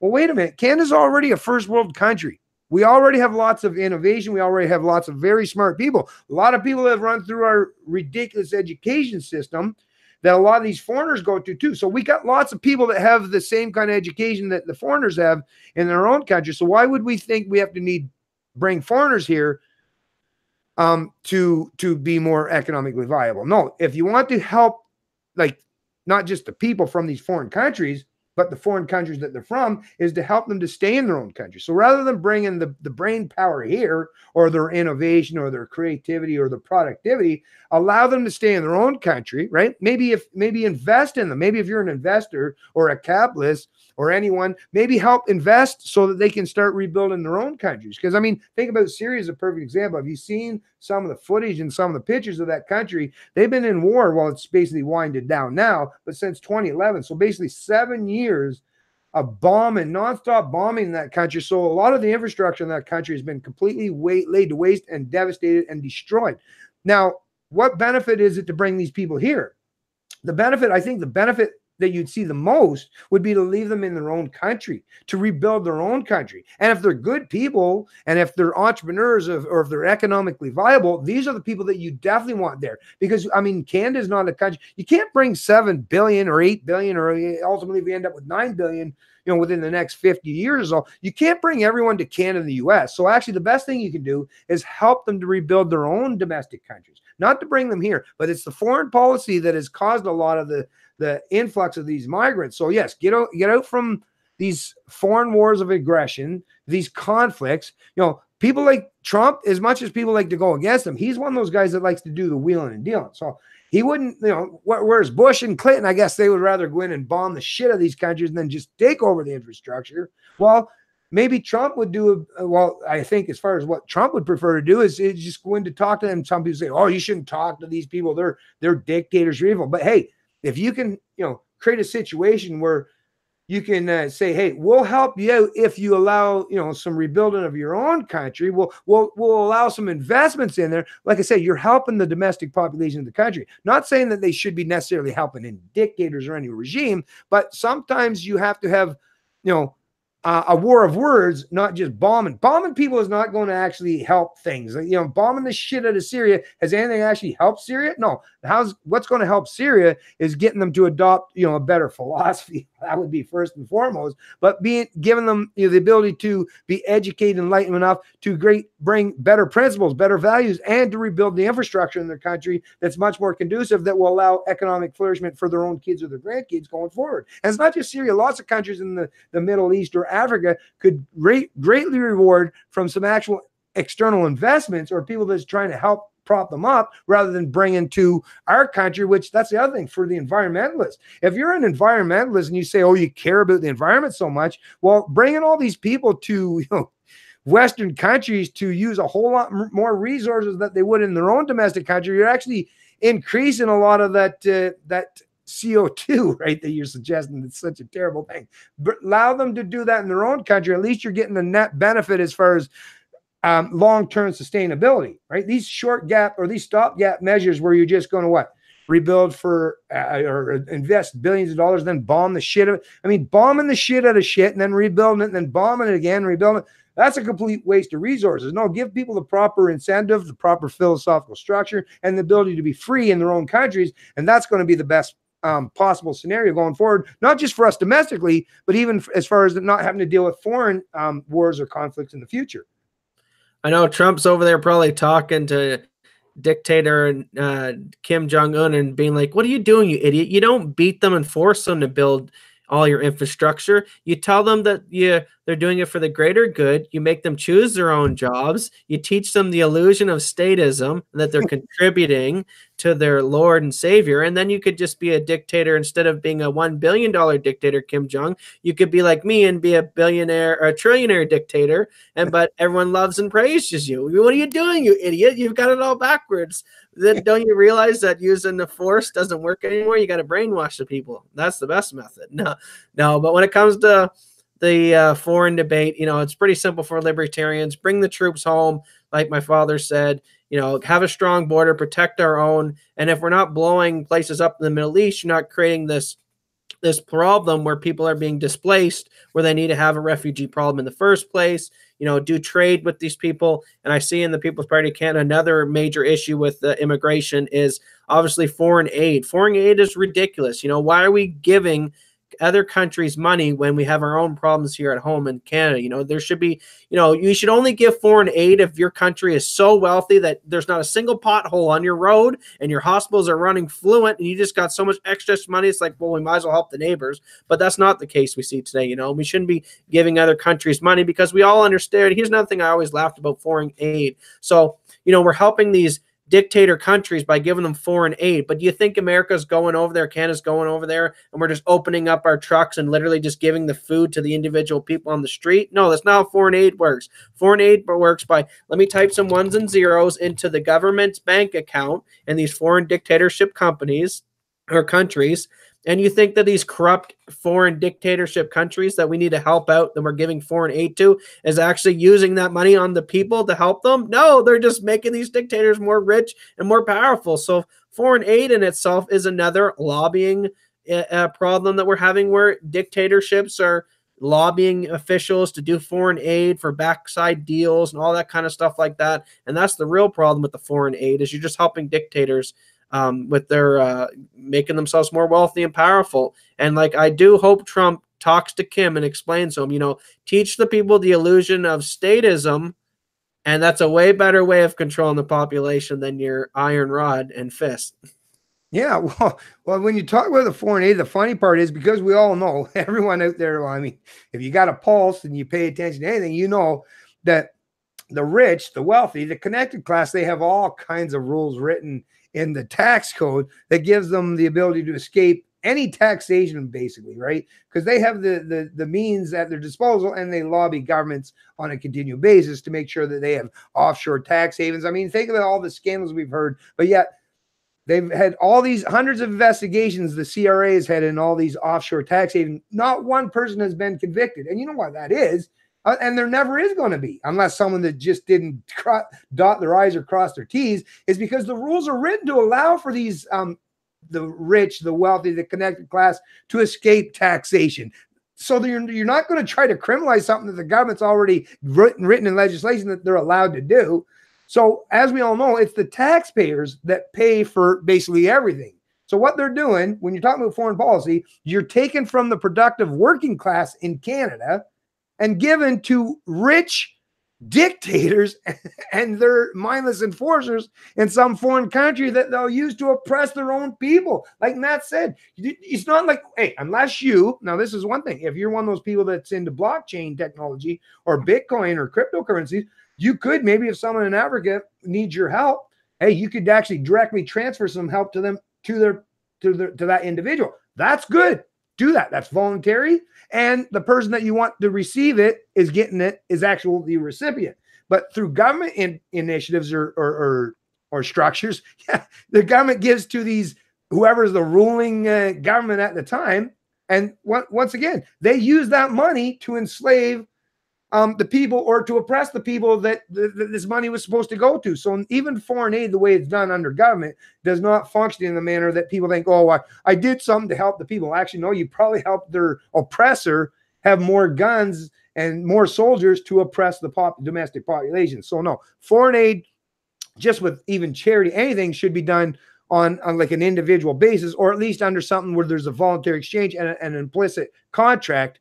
So, whether it's Red Cross or UNICEF or any, as long as there's a way to make sure I don't necessarily say UNICEF. I'm thinking about something when I was a kid. It might be more one of those corrupt infrastructures, actually, because it is one of those NGOs, but kind of government arms also at the same time. But like I say, if you can help someone else in a foreign country where you know that your money's going to the people that you want to help, that's totally fine. I'm completely on board with that. But foreign aid, yeah, taking poor money from Western countries to give to rich dictators in developing or emerging countries, yeah, not a good idea. Yeah, so I guess we'll hit this last point and wrap it up, since we're at the 2-hour mark now. So the last point of his platform, which we've kind of already talked about, but he's more in depth here, is his gun platform and what he's actually going to do about the gun issue in Canada. So if you click on his website, it says, it breaks down into a number. So one good thing is he wants to double the length of firearm licenses from 5 to 10 years. It's just a money racket when you have to renew these licenses every so many years. Just double it from 5 to 10. You're going to eliminate an extra little tax there. Classify firearms based on function, not appearance. So you see this with America. You got guns like the AR-15 that are all because they look scary and they look like a military rifle that they're banned. But there are hunting rifles out there that do the exact same thing equivalent to the AR-15, but because they got a nice wooden stock, they look less harmful. So, People's Party of Canada is going to really address that and not ban guns based on their appearance, but rather on function. He also wants to repeal the magazine size restrictions. So they got some stupid things like, you can only have so many bullets in the magazines and stuff like that. And bottom line, people want to kill people. They're going to kill people. Okay, so they got magazine restrictions. Okay, then the criminals aren't going to abide by that. Or, okay, it takes them a split second to put in a new magazine. Big whoop. At the end of the day, that doesn't really reduce harm by that much. You also got things like he wants to reclassify firearms law through the Parliament instead of the RCMP or Cabinet. So we've seen issues in the past where the RCMP, without any kind of justification through the government or the people voting on anything, just randomly overnight make certain guns illegal, which is completely unconstitutional. It has to be the Parliament that determines law and policies, not just the whims of the RCMP to determine which guns are right and wrong. So he's going to stop that in its tracks as well, which is very good as well. And basically, just fixing Canadian gun laws, which we already got into, these ridiculous ones where you can't defend yourself, you can't have your gun locked and loaded and ready when you need to. And I'll just pass it over to my father on this issue as well. Right on. Well, when it comes to because, and Matt knows because he grew up in rural New Brunswick as well for a substantial portion of his life. I've said this in past videos. I've been out in the middle of nowhere. All right. In camps where there's not even so much as a cell phone reception, you're in the middle of nowhere and you got a lot of guys, maybe, you're in the camp in the wintertime on your sleds or whatever, and maybe having a good old time, maybe having a bunch of drinks, laughing and partying and I've even seen people get into like arguments and conflicts. And these are all gun owners, maybe a few guns on the wall. Never seen one time in my entire life where anyone ever sought to or seek to take possession of a particular gun and use that as a means to threat someone because they were having some kind of argument or because they were pissed off at each other. No, most of the crimes that you see today in Canada and most times throughout modern history, these gun crimes are mostly as a result of inner city gangs and violence. The people in rural communities, or even just your typical gun owners that they buy it just for safety or security or the means to defend themselves in some way or some capacity, or even the hunters.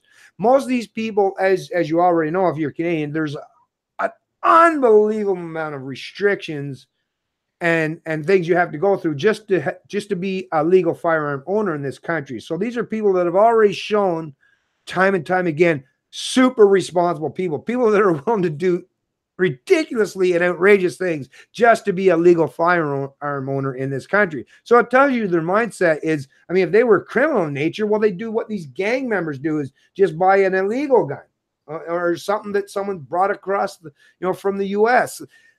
The criminals don't care about laws. And I kind of even get sick of saying this because I still can't believe that there's a portion of the population that doesn't realize this, but criminals don't care about laws. So no matter how many rules or regulations that you conjure up as a central planner, as the pretense to create some kind of society or culture of gun safety, and they're not going to have to fear being threatened by someone going forward, that's never happened. The UK is the most perfect example of that. They have some of the most restrictive gun laws in the world, right? Very few people own guns like the legal gun owners in the UK in comparison to a lot of like US and Canada and places. And even the police don't necessarily walk around with guns. But what happens? Well, they have a higher murder rate in the UK this year. No, sorry, we're in 2019. So last year in 2018, I forget the exact time frame, but they had a higher homicide rate in the UK than there was in the United States. But it was all because of knives or cars running over people. So, just because people aren't using guns to kill people, if someone kills you, at the end of the day, does it really matter how they did it? At the end of the day, if you're dead, that sucks either way. So whether they used a car or a knife or a gun, there's really stupid. It's a really stupid idea to try to restrict legal gun owners their ability to possess them or to protect themselves when you know that criminals don't give a shit about any of those laws. And even if you figured out some way to violently oppress every gun owner in Canada and confiscate every one of their guns, take them all away from them, all you would do is that small minority of people that are the violent bunch or the ones that do try to impose themselves on others in a violent manner, well, instead of using a gun, well, they'll use a car or a truck or a knife or an explosive device or whatever. There's a myriad of ways to kill people if you want to. So suppressing or denying people their inherent rights to protect themselves, or gun owners to have the ability to do things in a legal manner, that's not going to prevent crimes from happening in the future, folks. And it never has, and it sure as hell isn't going to do it going forward. Yeah, so what I would add to it, so as you were talking, I just pulled up some articles. So this one's by CBC, which is state-run media, basically. So, they're not going to they're definitely going to be biased, and they're not going to be in your favor when it comes to gun deaths. So we can assume that they're going to be honest, or if not more than honest, about their statistics when it comes to gun deaths. So by their own account, here's a graph that says from year 2000 to 2016. So that's 16-year total. There were 13,168 deaths. So you got to think about that, folks. In 16 years, 13,000 deaths. Now, by their own statistics, 75% of which was suicide. So right there, if you're a free individual human being, part of being free and a part of libertarian values is even the right to kill yourself, as much as some people might not agree with that. Whether he shoots himself in the head with a gun or he goes out to his kitchen and takes a kitchen knife and cuts his wrist or puts it through his temple, whatever. If a person wants to kill themselves, there's means to do that. They could drink a liter of bleach. We're not going to stop that. And if anything, if you're a free individual human being, as much as we should try to get these people health and physical or mental health to help with that, they have the right to do so. So 13.1 thousand people, 75% of which were killed by their own hands. So there's if you look at the chart, it's about 20% that's actual homicide. So we're talking about maybe 2,000 deaths in 16 years of people actually going out and committing murders. Now, like my father alluded, a vast majority of that 20%, probably 80% or so, is gangbangers in the inner city committing stupid murders, just, doing stupid crime-related stuff like that. So when you get down to the nitty-gritty of actual people out there, law-abiding citizens with their law-abiding guns, just losing it, going out and shooting up a school like you see they blast on the media, whether it's American media or Canadian media. Oh, we need to take your guns because there's these terrorist shooters or school shooters and all that kind of stuff. We're talking about a minuscule percentage of the population. What, maybe a couple hundred deaths, which is nothing. Now, in a population of America of 300 million or Canada 30-something million, the fact only 2,000 people got killed by guns, by actual murder, is nothing. More people die of things like hunting accidents probably, or, car crashes and stuff like that.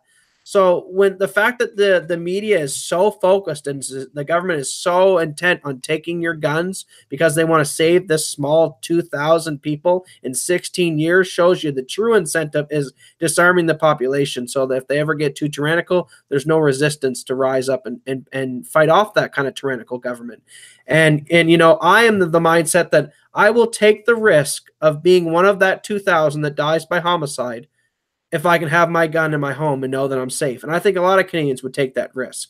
And, another thing that is never talked about is the number of people saved by gun ownership. How many people broke into homes, seen the guy had guns and left? Or how many people were about to commit a crime, seen the guy was potentially carrying, or someone around might have been able to stop them and didn't commit the crime? So as much as they may point to the 2,000 people that died by gun deaths, there's probably 20,000 people that never died because the result of gun was there to prevent crime. So that's my take on the gun control issue. And I'm glad the People's Party of Canada is actually looking at the statistics and leaving Canadians alone, law-abiding Canadians, with their firearms.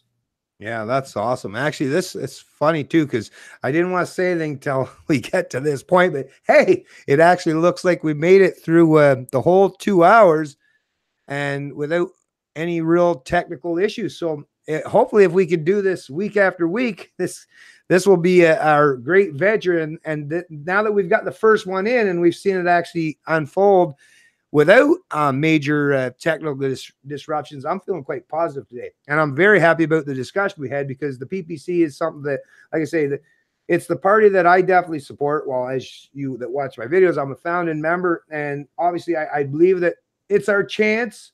I actually am more, my predisposition is more liberty than even what Maxime is putting out there. But I'm pragmatic. I'm at least really happy to know that there's at least one principled leader and one party in this country that has some actual attention out there, because there actually is another party out there that's very principled, and that's Tim Moen and the Libertarian Party of Canada. I have a lot of respect from all the folks from that party as well, which actually a lot of them are now showing support and joining up and helping with the PPC these days, because they realize, as much as the Libertarian Party, it's a great party, and they've got probably an even better platform as far as like economic and social liberties in this country. But because they don't have any real traction, and a lot of Canadians don't know that there's such thing as even a Libertarian Party in this country, the PPC party is definitely that one party out there on the political landscape that Canadians can actually pivot to. And like I say, even for those of you who are maybe a little bit too scared of too much freedom, well, this is a perfect chance to dip your toes in the water and get some freedom, see how you like it, right? Hey, once you get a little taste of that, now you might be like, I want more. That freedom smells good. I like it. Maybe I want a whole lot more. So at least with the PPC, like I said, you don't have to go full libertarian. You don't have to go full liberty. You don't have to go full freedom. But you can at least dip your toes in the water and see what it feels like. See how it is, right? You might like it. And if you do, well, then, like I say, the sky's the limit after that, folks. Once you get that taste of liberty, you might want to find other areas in your life that you can expand that. And that's actually something that I think we should all do, not through the political realm. Like I say, that's something that, every 4 or 5 years you check a box off, right? No. Best thing you can do going forward, and I've said this in past videos too, is just lead by example. Be that person. Be that leader that you want to see, right? If you're talking about someone that, like, if you're dealing with the political or the business world, be that kind of person. If you're a business leader or a business owner, or if you're someone that's in politics, be the leader, be that person, be the inspiration, right? And you'll see that that's actually the best way to pivot Canadians towards a more liberty-oriented mentality or psychology, is leading by example. And if we see that happen, like I say, in your personal life, if you're a mom or a dad, or you're a son or a friend, a coworker, whatever you can do to help instill libertarian type values or principles, which is just to respect each other as individuals, treat each other with kindness and dignity. Don't try to force or thrust your opinions or edicts on people. Treat each other with respect. Have some dialogue. Have that live let mentality. Those are things that once you've done that, that'll propagate in your own little sphere, and that'll spread out exponentially to the point where politics at some point in time, what I hope at some point in time, that we'll get so far advanced in our understanding and our intellect as far as what it is to be a free human being, politics will be so minuscule or so minimal that it's like, oh yeah, that's right too. We have a government. Yeah. Of course, they're only there to arbitrate disputes between individuals and But yeah, oh shit, that's right too. We do have a government. I yearn for the day where you're like, oh yeah, shit, there's actually a government in this country. I didn't realize it because they didn't really have any say or sway or influence over my social economic lives.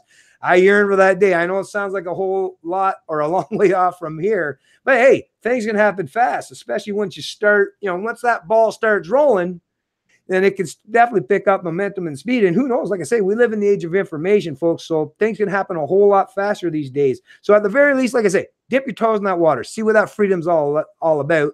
And like I said, if you don't like it after that, well, you can always pivot back, or go back to your collectivism or your top-down authoritarianism, but you're not going to want to. Once you get that sniff, that taste of freedom, yeah, you're not ever going to want to go back after that. Yeah, well, my final statement to that is, like you said, People's Party of Canada may not be a 100% where I agree with my philosophy and principles. Same with some libertarians might have some concerns with it, but it's a step in the right direction. And if we can get the status quo of Canadians pushed to and accepting the platform of the People's Party of Canada, and get a taste of it, like you said, get a taste of freedom and what it's like to live under that principled structure, then it's not too far to then convince them to the next step, which is libertarianism, and to the next step, which is potentially, taxes as theft. Let's get government completely out of our lives, and let's deal with this as an individual basis, as two individuals on a free market society. So definitely take the plunge, throw them your vote. It's a step in the right direction. And, even those on the far left, there's definitely some things in there that you guys can like the corporate welfare, like decreasing the income tax for the poor people. So there's a lot of good things in there for everyone. And I'm really encouraging everyone to get out to the vote for them. And I know they'll be getting my vote as well. Awesome. And thanks to everyone of you for getting through.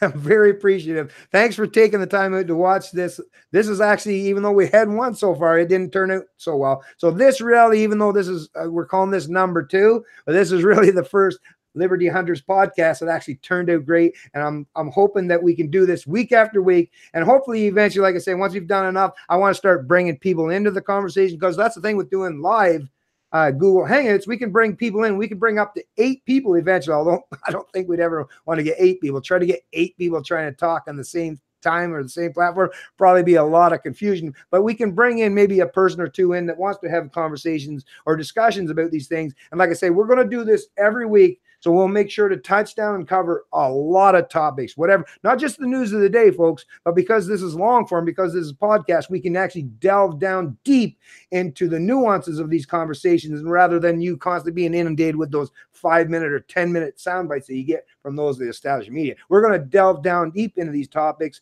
and actually get to the bottom and to the core of what they all mean. And that's what we're here to do, because we're both of us, me and Matt, and a lot of us here in Canada, we're sick and tired of the Canadian people being misinformed, disinformed, or just having these sound bites thrust in them that leaves them more or less yearning for more and completely confusing and confounded in how they should pivot as far as what they should do, what party they should support, what policies should matter most to them, and what's the best path forward to creating an actual economic and socially viable country where we can actually treat each other with genuine respect and appreciation and admire each other for our differences, but adhering to a very small base fundamental or basis of fundamental principles. Just like if you were sitting down to play a board game or enter an intercontract with someone, you always have to have a very finite amount of rules that you're going to have to deal with each other. And that's really what we're doing as libertarians, saying we're going to have to stick with some ground rules, but after we've got the ground rules figured out, you do you and I'll do me.